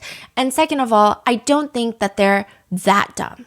I think David is dumb. I don't think he's that dumb. Because he does make effort to hide this. Yeah. So he's not going to suddenly be like, you know what, everyone, let me just tell you what happened. Then August 12th, 2025, less than a month before Celeste's body is found, he posts that he made a new song about like 5 minutes ago and he thinks it's beautiful. So he posted on Twitter. And again, I think that this is relevant because I do believe and a lot of legal experts believe that his lyrics are going to be, they're going to try to bring it into court. I don't know if they're going to get away with it in the state of California. I think that Lil Durk, there's something happening with another musician, Lil Durk, who Brian Steele is representing. If you guys remember him from Young Thug, Sean Combs, but this has been like a huge thing all across the states of trying to get lyrics in. But this is written after the alleged killing and dismemberment. So it's maybe holds even more importance. But the song is called Favorite. And it has since started making its rounds as people think that it sounds like Celeste's point of view in their relationship. The lyrics read, "Can you feel the weight on you? I'm running away from you. I'm hiding my face from you. I needed some space from you. I'm bleeding out and my blood stained your clothes. Would you let me die on you?" Again, this is a song that he allegedly wrote 4 months after allegedly killing Celeste. He could have lied about it. He could have written it 2 years ago, right? But this is what he claims. The rest of the lyrics read, I can travel all night to you, no matter the distance. I'm still waiting for the day when I become your favorite, but I can see it on your face. You're in love with my replacement. Whoa. Then August 15th, 2025, he writes, 2 new songs, Home and Friends, are on my archive. Now, these are not bonus tracks to Withered. These are not on the deluxe album. Netizens think that this time frame of writing and releasing songs is, again, could be more heavily analyzed because this is maybe his psyche, maybe his creative expression after the killing. Notable lyrics to Home read, no matter where I go, you still feel like home. Can't you see that I'm in pain? When I needed you the most, I started writing songs about you. Wish I had my arms around you. I was lost until I found you. Sometimes I feel like I'm drowning. Every single day I'm trying to find my peace, but I can't cope. Notable lyrics for Friends include, baby, would you lie for me? Would you die for me? Would you put yourself on the front line for me? Do it all, but don't you dare say goodbye to me. There is a TikTok in August of David showing off a cut finger, which everyone at the time assumed it to be anime related. However, now people are wondering if this is Celeste's real finger, which I don't think is true at all. It actually does look like the finger prop of one of the famous, like the Sukuna finger props. It's a very famous anime. It's like a fake anime finger. But the Sukuna finger prop, people have been now dissecting the meaning of it because it's from Jujutsu Kaisen. I've never seen it or read it, but it's they have Sukuna fingers in the series, where Sukuna fingers are the severed, mummified remains of the King of Curses. So the King of Curses decided that he was going to divvy up his souls into 20 of his severed fingers and make them these indestructible cursed objects. And when you collect all 20 of them, he can be like reincarnated or something like that. The fingers are volatile objects that attract other cursed spirits. You can't destroy a finger. You can try to suppress it. You can eat the finger, but that would lead you to becoming a finger vessel, a soul vessel. There's like a whole lot to this that I think it would take me quite a bit of time to really dive into accurately, though I'm not sure it really even holds much importance to the case. Just some needed context. If you're going into the thick trenches of this internet discourse for this case, people think that maybe he kept the finger because it represents a soul, and he seems like the type, and I'm not saying that this is true, but he seems like the type to believe in the Illuminati and sacrifices and self-importance of, oh, if I keep this, it'll protect me from getting caught. But I don't think it's the finger. But there is a finger in that TikTok. September 4th, 2025, he announces his Crocs ad on Twitter. This is huge. September 7th, 2025, he posts on Twitter, Withered Deluxe Marcescence out September 19th, featuring Malcolm Todd, Keshi, Hyunjin, Julia Wolf, Hannah Bang, and Realist K. A lot of people have been dissecting the meaning of marcescence, which is the word that describes the phenomenon where during the winter, some trees will hold on to their withered leaves. So most trees will shed all their leaves until they're just branches. But there are some trees that won't. They'll just like hold on to the dead, shriveled up leaves. And throughout the winter, it just becomes more and more tattered by the elements. And like no one knows why the trees do this. People who study trees don't know why the trees do this. It could be that they shed the leaves later in spring. So the new leaves come out and the old leaves eventually fall in spring, not winter. And the new dropping of the old leaves becomes nutrition for the tree, spring. So it's like they're waiting to use it in spring if they're in an area where there's not as much nutrients in the soil. It's like a whole thing. Some people think, oh, it's because it prevents deer from scavenging on the tree if there's withered old leaves on it during the wintertime when the tree is like the most vulnerable. So there's like a whole lot of theories. It's like a phenomenon, right? But the fact that people think it's a weird thing to name the deluxe album. I see. Because it's also not a common word. Yeah. It's also not a common phenomenon that really anybody knew about unless you have a really strong liking for trees. And for the past 7 months, so after that, Celeste's body is found before his deluxe album really drops. And for the past 7 months, David has been free. And nobody's really heard from him. There are rumors that he was watching movies with a Letterboxd account. Others are saying that he was on Fortnite, but nobody really knew where he was or what he was doing. There are alleged DMs between him and another artist by the name of Caden, with Caden DMing David October 15th, 2025, a month after Celeste's body is found in David's car. So Caden released these to a TikToker and was like, yeah, I was talking to him. And like, I don't know why Caden is even messaging David, but he messages David in October. Celeste's body has been found. I pray it's all just misinformation. The internet sucks. To which David responds, really does. So much twisted and fake. I'm sorry, dude.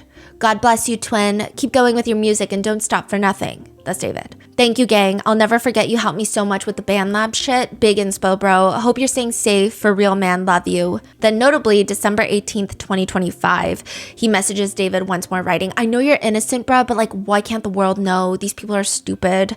I do think that Caden Nice has since changed his mind up about all of this, but what even prompted for him to say that? yeah, and I don't think these DMs are doing him any favors.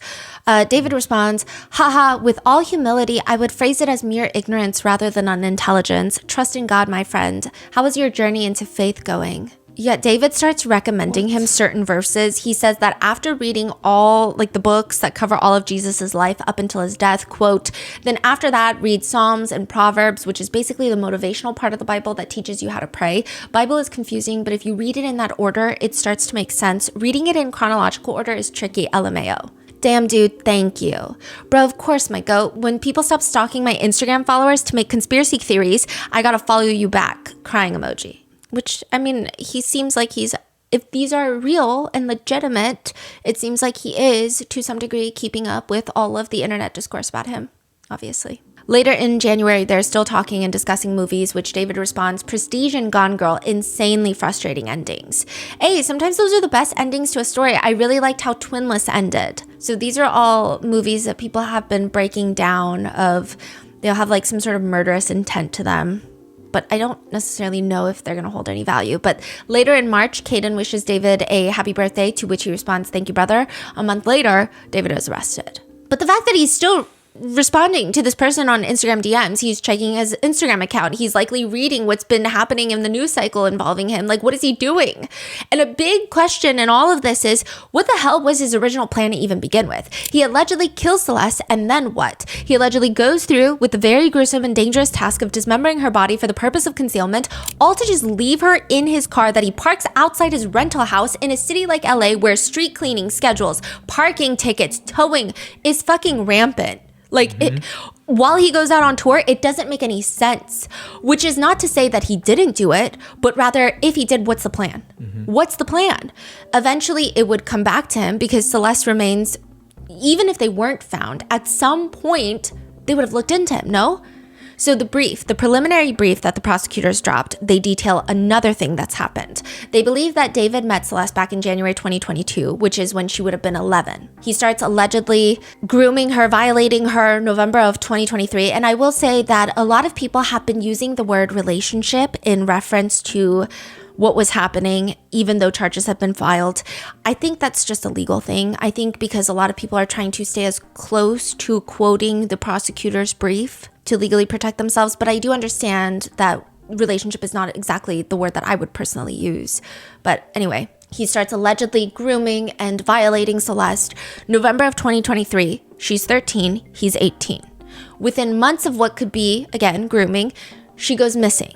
Her family report her missing February and April of 2024. So this is almost like exactly a year before she passes. They report this to the Riverside County Sheriff's Department, so not the LAPD, because that's where Celeste lives. And RCSD, they pull up Celeste's phone records and notice that she's been communicating with a very specific number. They call it, it's David. During this call, he's just informing the officers. I probably spoke to her last like February 13th, 14th, like Valentine's Day. But he states that he was not aware that she's a minor, let alone the fact that she's been reported missing. So back in 2024, he's like, I didn't know she's a minor. Wow. RCSD tell him, okay, well, we don't care because we're going to send the Los Angeles Sheriff's Department to your house because that's just what we have to do. The report reads that the LASD, this Sheriff's Department, comes to the house at around 8:15 p.m. This is the previous rental house. I don't know if you care to know this, but it's not the one where her body was found outside, right? Letting David know, they're like, hey, we're looking for a 13-year-old girl, a runaway. That's how they describe her in the documents. And he's claiming, I had no idea she was 13. I had no idea she was a minor. I only met her one time back in November of last year in 2023. So like, I talked to her last maybe like a few days ago, but I have not seen her. Like I haven't seen her since. I met her one time. But for whatever reason, David is like, hey, officers, do you want to see a picture of Celeste? And out of all the possible photos, and again, the document does not list what year, if it was photoshopped, but he just like pulls up a yearbook photo of Celeste.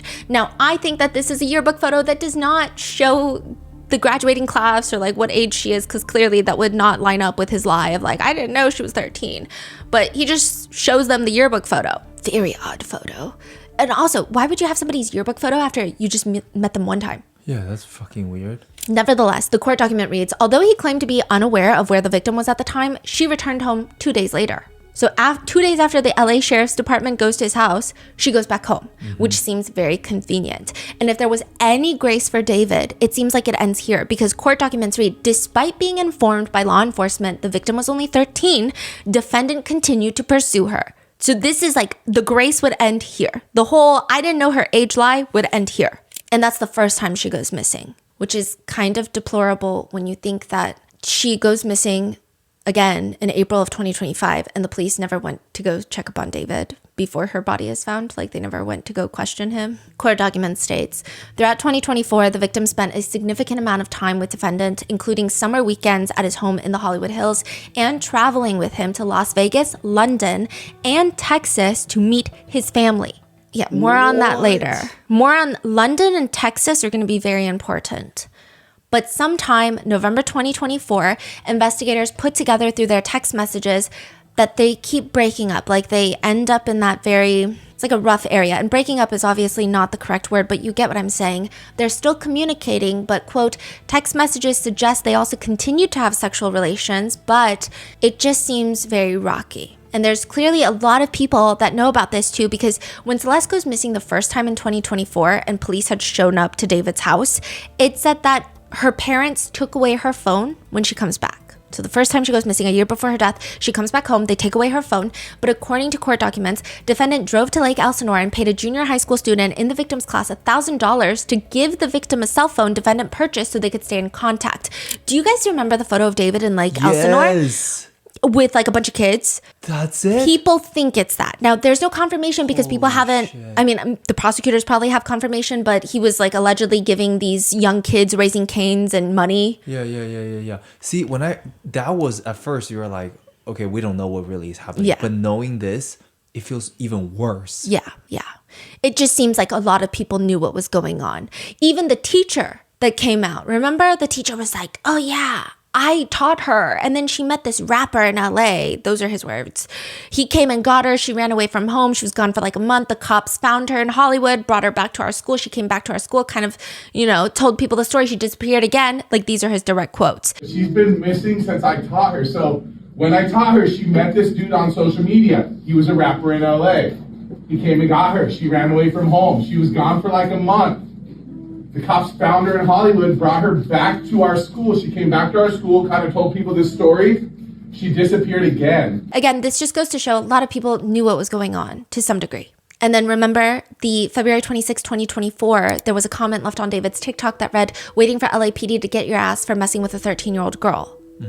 This was around the time that she goes missing the first time. Then on Discord, there was a comment that was from August of 2024 that reads, drop the one with the missing girl Celeste Rivas Hernandez, in reference to the song. Netizens think that either the kids at Celeste's school knew about it and were blackmailing him, because that seems to be a huge theory, or that he was paying kids to buy a phone for Celeste and giving them money to keep quiet so that he could continue talking to her.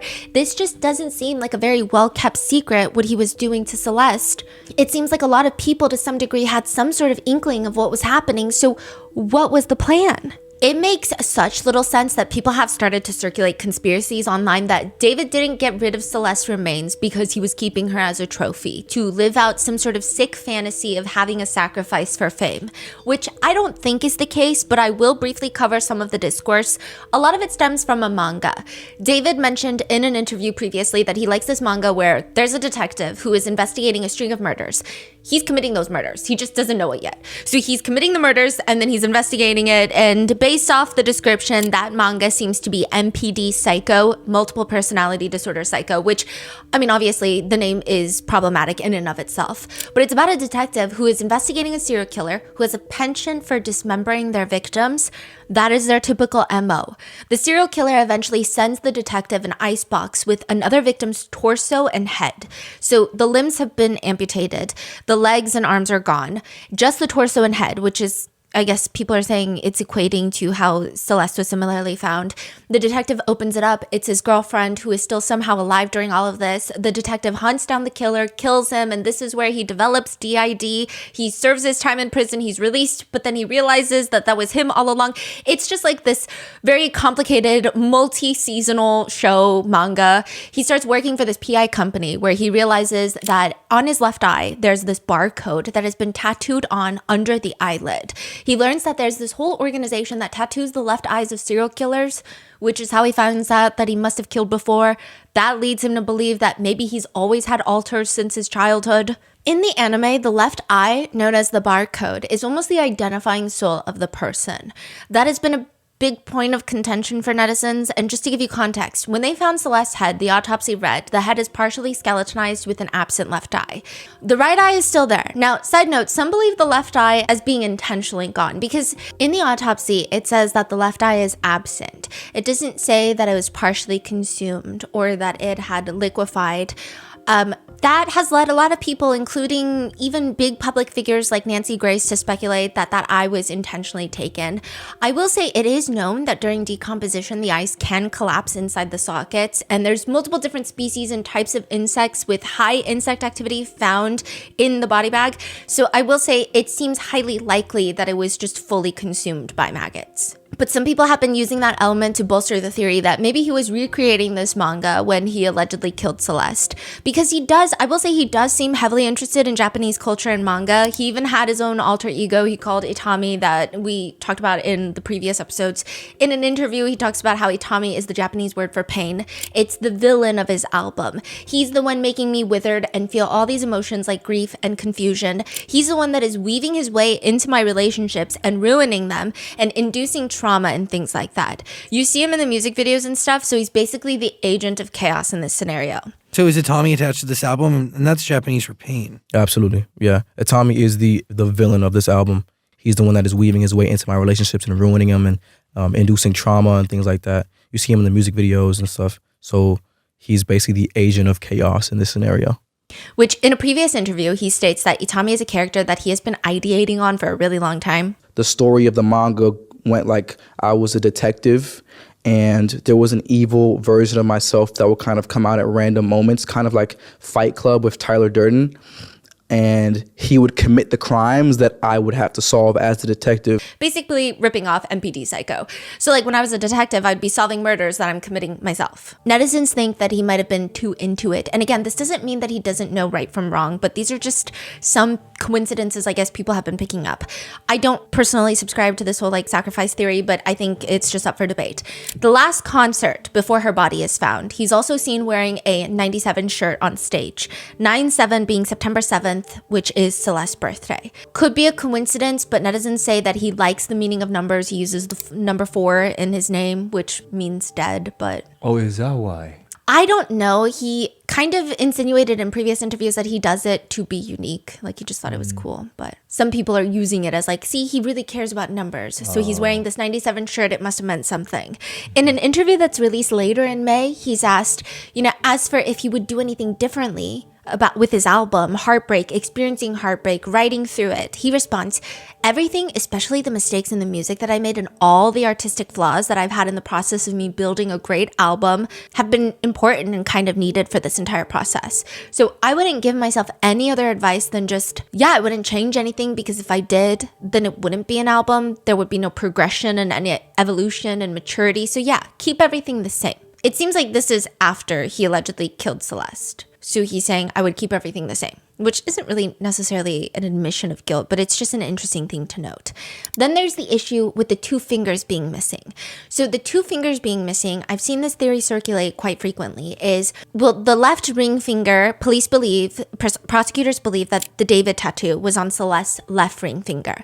Now, I will say it would be very tricky for him to just cut the ring finger, so that's probably why the pinky is also missing. But people have kind of taken this and made it something bigger. Some think that it's the Japanese tradition of atonement and remorse for the pinky finger. It's dated back to the Yakuza days. So back then, when the Yakuzas were heavily around, they would cut off a tip of their own pinky as atonement, as remorse. It's almost like this is how you ask for forgiveness. Or when there were Yakuza wars, they would cut off the remaining people who are now going into their Yakuza. So like, let's say Yakuza A takes over Yakuza B. Members of Yakuza B would have their pinky finger taken off because it's very hard to hold a sword, a katana, if you have your pinky finger chopped or like severed, because it'll slip out when you're fighting. But I don't know. I mean, I think that it genuinely just seems like logistically it would be very hard to take the ring finger without the pinky finger, so he just took it both. It might be easier that way. But where is it? We don't know. If he did keep the fingers as a trophy, wouldn't the police have found them? Would he dispose of them after the body was found? But that would be very risky because I'm sure the police are watching his every move. Was it before the body was found? And if then, is it in Santa Barbara? One person writes, the current theory that David kept Celeste's 2 fingers as a trophy makes me hesitate. I work in medical psych. He just sounds like a narcissistic kid, not a genius. I honestly think he took them to Santa Barbara and launched them off a cliff or into the woods. That's it. I think his thought process was, now no one will know we knew each other, because he's a complete dipshit, not a mastermind. People want him to be this deep, calculating killer. His lyrics were all the same and they were basic. The way he spoke in interviews sounded like a high schooler who just discovered new words he could use. He's not that guy. And honestly, if he actually kept them as a trophy, we would already know, because at some point in some video, they'd be sitting in the background or hinted at, because any attention is good attention to someone like him and he can't help himself. He's not intelligent. He's just a moron who thought he could get away with it. So if he's not keeping Celeste's remains as a sacrifice or some sort of sick trophy, what was his plan? One person theorizes, I think he put her body in his trunk intending to dispose of it, but after the nasty work of dismembering, her being in the trunk felt gone enough that avoidance kicked in. He meant to dispose of her, but at any given moment, it was easier to just pretend the problem didn't exist. He had other cars to drive, plenty of friends and activities to distract him. Maybe he hadn't settled on a spot he felt confident about. Plus, once the body is out of his hands, he can't control the situation. A random body out in the woods or in the desert, dug up by animals, may not be reported in the news, and he may have no idea she's been found. In his trunk, he stays in control, or so he thinks.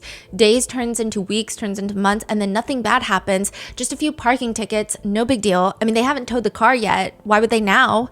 The murder victim in it becomes easier to ignore each day, especially with the album dropping and the upcoming tour to think about. The smell isn't so bad, right? People probably think it's roadkill somewhere before the breeze carries it away, right? One person comments about the smell. I don't know. I smelled a dead body after just a few days. It was summer in a hot apartment and I had to throw out my clothes and scrub myself raw in the shower because that shit permeates your nostrils. We also don't know when the body was moved to the car. The prosecutors hint at the fact that they think the body has been in the car since dismemberment. But a lot of people just don't understand how that's feasible in any sense of the word. When was the body moved to the car? Is it true? Because August 27th, 2026, by this point, it would have already had multiple hot days in Los Angeles. Parking enforcement had chalked the car. Do you remember that? They had come out and they chalked where the car was positioned and there was no odor complaint. And like the parking enforcement officer was close enough to mark tire positions on August 27th, but apparently they didn't report any sort of smell. By September 8th, the smell triggers a police call. Details after a body was found inside a car at a Hollywood tow lot today. There's no immediate information about the identity of the person found inside. They just don't understand how she was kept in that trunk for that long and how nobody could even move the car, how nobody smelled it before and called the police. And then suddenly it goes to the tow yard and now there's flies. Like there weren't flies circling the car before. It just doesn't make sense to a lot of people. Even when they're towing the car, wouldn't the tow truck driver sense it first? Unless maybe there was just like a random heat wave, but even that doesn't really make a whole lot of sense. Some people think that he actually placed her in the trunk purposefully to try and speed up decomposition, and that goes back to the burn cage. The burn cage that he ordered, it seems that he kept it still in the box, according to the PI. So why didn't he use the burn cage? Some people think that he was waiting for her to decompose because it would just be easier to try and burn the human bones into ash. Now, some people think, no, he got the burn cage and then he realized he couldn't use the burn cage because burn cages require very specific outlets. So that was like their whole argument of like, I've worked with burn cages, like you can't just plug it up into a standard 120 volt home outlet. I will say the specific burn cage he got is not even power generated. So it's like a steel containment box. You put in all your rubbish, you light it on fire, and then you just wait until it burns out, or you have a hose and you hose it down. So he wouldn't need any sort of electrical power. Or maybe he just realized burning anything in the Hollywood Hills would instantly cause a lot of attraction and attention and the firefighters would come immediately. I don't know. One comment reads, the fact that the fucking pool was still in his house is the final piece of evidence I need to know that he simply was a dumbass. No longer, maybe he had a plan and ran out of time. Nope, just plain stupid. That could have been thrown out and long gone in a landfill, yet the idiot kept it. Yeah, there's been a lot of speculation about that because people are arguing, well, if you throw out the entire inflatable pool, it's just very difficult. Someone's going to see it. They're going to notice blood on it. Other people are saying he had a lot of time. He could have slowly cut the pool into small shreds, not shreds, but small pieces, and then slowly put those pieces in his trash. And then eventually they would have ended up in the landfill. Others are saying maybe that's not possible. Yeah, it sounds like he has a lot of time, but also he doesn't have a lot of time. Yeah, he has a lot of enough time to hang out and relax here and there, but he is on tour a lot. Yeah. He does have a lot of contractually obligated things that I think he must do. Even, the live stream the day after killing Celeste. I think one of the things is some people think that it's him showing off to the world like, hey, I'm just going to live stream as normal. I actually think that he's probably contractually obligated to live stream if he was releasing some sort of Fortnite locker and the whole point of the story was he started as a Fortnite streamer. Mm-hmm. Yeah, or these are probably already pre-planned. Yeah. Right? Mm-hmm. So canceling would be more suspicious, maybe. So, he has time. He doesn't have a lot of time. I don't know. It's odd. I think a lot of months had gone by, but I don't know what's going on. Some people are really confused why David left Celeste's head and torso inside the body bag and then left the rest of her limbs inside of a trash bag underneath, whereas he could have placed the limbs in the body bag as well, or at least placed the trash bag inside the body bag, but maybe it was the confinement of the front trunk. The autopsy notes that she was liquefied, which the body bag seems to have kept the liquids in. There's also debate about the PI that was hired by the homeowner, and I'm gonna go in, do a whole deep dive into him in a second, but he went into the garage and he's just really confused. Can you tell me where did this PI come from? What part of timeline is that? So right after Celeste's body is found, the homeowners, because that house was a rental home in the Hollywood Hills, the homeowners are so taken aback because they didn't know David was living in their house. The home was leased under David's manager's name. So they're like, I thought a guy named Josh Marshall was living in my house. Why the fuck is this guy named David living in my house? And they found a body in his car? I didn't even know he was living in our house. The homeowners have young kids. They decide, this is so stressful. We don't even live in the state. We're going to hire this private investigator. And we just want to know exactly who's been in the house, what's been going on in the house. We just want answers because if we ever go back to LA with our children, we don't want to stay in this house. We don't know what's going on. We don't know. So they hire this private investigator and he had access to the house almost immediately after the police searched it. David quickly moved out, obviously, right after that.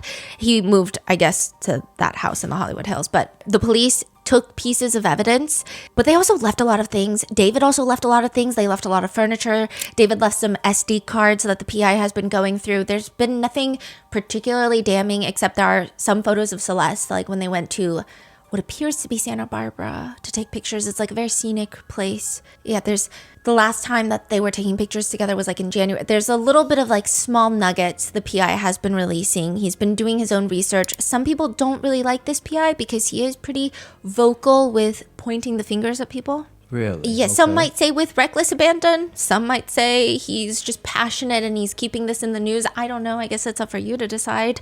But he has been hired and he released pictures of inside the garage. And that's how we know the exact burn cage. The prosecutors just said burn cage. The PI actually released pictures of this burn cage months ago, but nobody knew what was going on. He was just like, hey guys, I found a burn cage in the garage and chainsaw. He found a chainsaw as well. There was no, obviously, tissue or anything on there. It was just chainsaw packaging. It was in the garage, and it had not been used. It still had the protective shield over the chain itself. But there it is with a burn cage, and you got to wonder what this plan was. So the weapon was not found, right? I think the police probably took it. Oh. Yeah. So he's like, I found this and I found the burn cage and I just can't comprehend why David would need it because this is a rental home. He's not fixing anything up. He's not doing landscaping. Why would he need these things? Nobody knew until the prosecutor's brief came out.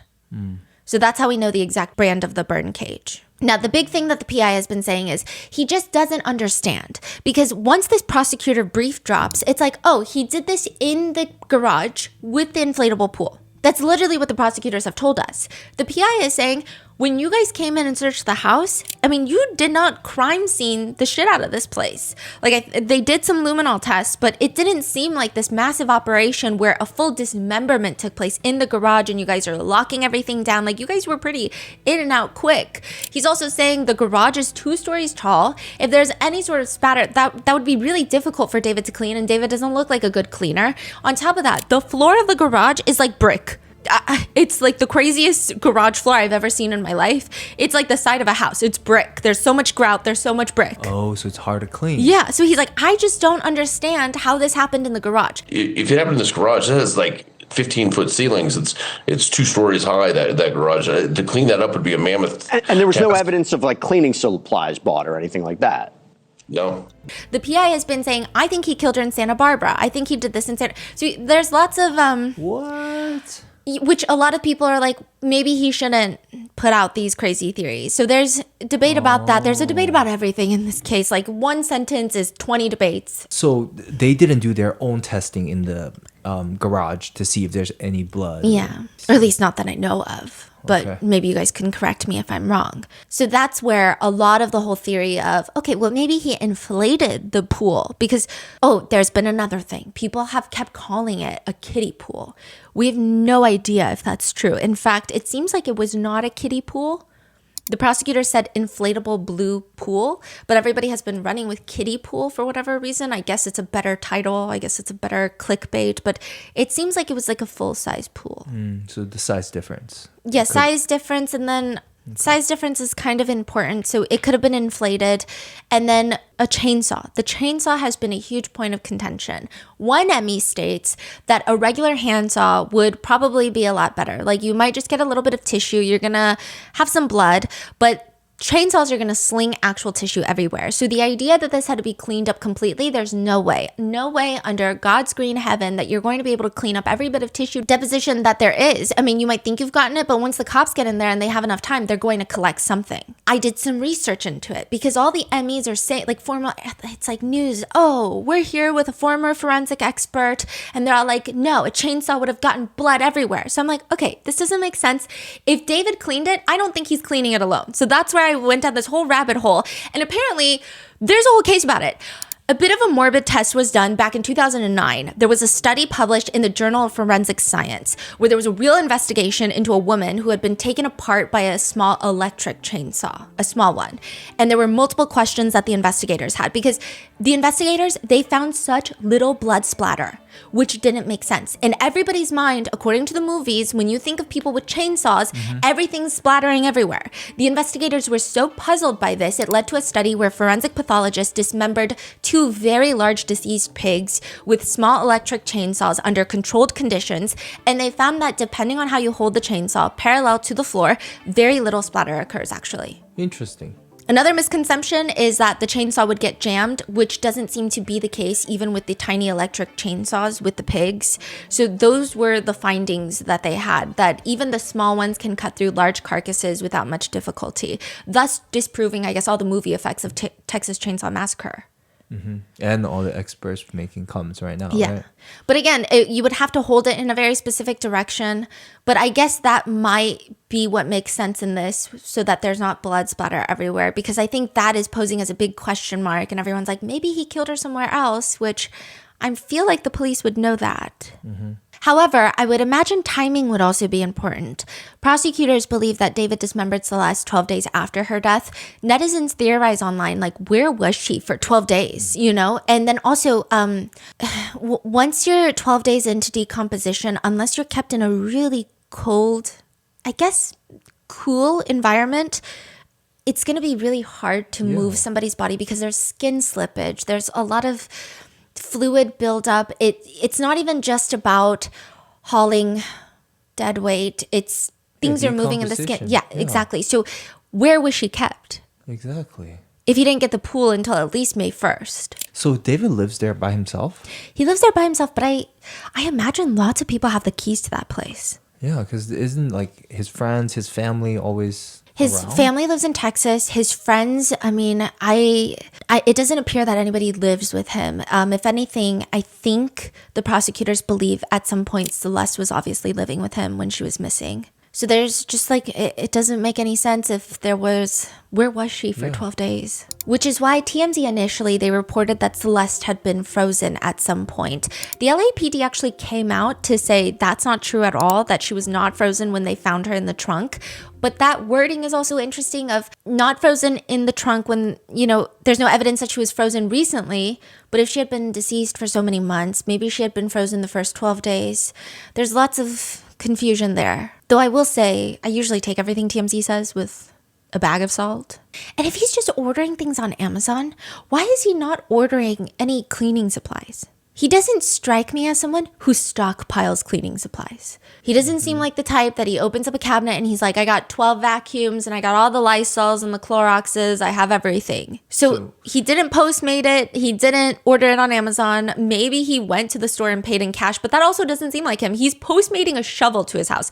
I don't think that he's going to go to a store and buy Clorox wipes. Right. So you're wondering how come there's not much sign of cleaning? Yes, but also maybe that's where the smell is coming from. Maybe he kept her inside the house in one of the bathrooms for 12 days and then moved her to the garage to dismember her. And there could be remnants of the decomposition scent that he did not thoroughly clean, and it's just been lingering inside the house.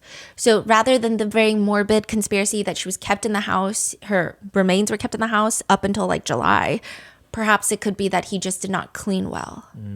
I don't know. People are just saying, it's irking me that she wasn't frozen. That's what people are saying. People are saying this seems virtually impossible. Nothing makes sense right now. There has also been the very big discourse about whether or not she was pregnant. The autopsy report reads that it was unclear whether or not she was pregnant. That's just how they have to write it. Because if they don't have definitive proof that she was or was not, they can't definitively say one way or the other. However, there was no fetus found. Her ovaries were an appropriate size. There was no trauma that they could find, at least at this point in the decomp. So there's no indication that she was pregnant at the time of her passing. But a lot of people have inflated unclear to, oh, she probably was. But that also doesn't mean that it hadn't happened before. So remember those Discord chat logs. David was in the Discord asking questions like, what should I name my kid, guys? Deleted user who people believe to be Celeste is writing, guys, I think I'm pregnant. Investigators have found messages between David and Celeste where they talk about, quote, sex, pregnancy, abortion, and the use of Plan B emergency contraceptives. There are also explicit photographs documenting and corroborating their sexual relationship. And at one point, March 2025, so a month before she's killed, she messaged him, all we do is have sex and just hang out, man. I want more than that for myself. They also found a lot of CSAM in his phone. Court documents listed as the description of photographs depicting the victim naked, as well as while she was engaged with defendant in sexual activity when she was 13. The evidence does constitute as CSAM, and just to give you even more context on how depressing this news is, when she was found in the trunk, she still had braces. I mean, she's like, everyone wants to say she's 15, or they want to say, oh, the girl or the woman found in her, the young lady. She's like a baby. She looks like a child. She had braces during the autopsy. There are reports that they found 40 terabytes of CSAM, which even any trace of CSAM, I think people should get life in prison, but we don't know how much CSAM exactly was found in his device and whether or not it's just Celeste or if there's other victims or if he was purchasing and downloading CSAM from the internet, it's unclear. It's been getting misreported as being 40 terabytes of just CSAM. The deputy DA, Beth Silverman, who's on this case, says David's iCloud account contains, quote, a significant amount of CP. She says they have about 40 terabytes of evidence and data, but she doesn't directly say how much CSAM there is. Okay, so it's not 40 terabytes of CSAM. Yes, which, I mean, 40 terabytes of data evidence is a lot, but it seems like it's going to be a huge case with a lot of discovery. But we just don't know how much CSAM. Like, to be 40 terabyte, I'm just trying to picture, it's got to be a lot of, like, videos or, like, large files or photos. Like, you can't, you know what I mean? Like, that's got to be... Yeah, I'm assuming... To reach that amount. I'm assuming he has tons of audio recordings because audio's still nothing. Videos, audio. It's gotta be videos. And they did wiretap his phone we're going to get into all of that. I don't know if that's included in the 40 terabytes because they haven't gone through most of it. So it's just a little bit unclear. They might have even more evidence, but yeah, there must be a lot of videos. Yeah. Because, I mean, text and code data of like locations, that doesn't really take up that much space. Yeah. There were then conspiracies that David maybe filmed the entire killing, and that was categorized in with the CSAM, and that there's a snuff film out there. But I mean, some of the conspiracies have really gotten out of hand with that.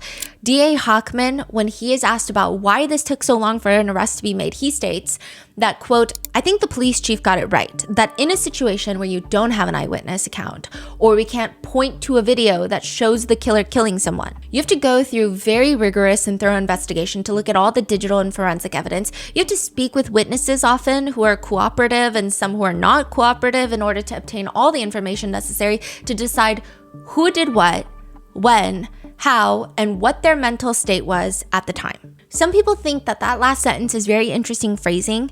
In order to obtain all the information necessary to decide who did what, when, how, and what their mental state was at that time, which could be very just generic language of like, this is how we conduct an investigation, of we're trying to figure out who, when, what, where. Like, these are the investigative answers that we're trying to get to. But some people say it sounds like vague language where it almost sounds like maybe more than one person was involved. But that is where I leave you with part 1. And the part 2 for this is going to be up. We're going to be talking about all the people that have been pointed as potential accomplices by the internet, as well as David's attorneys, who they've represented before, what it seems like their defense strategy is going to be going into the preliminary hearing that's happening in June, and what even is going to be happening in the preliminary hearing. So with that being said, stay tuned, stay safe, and I will see you in the next one.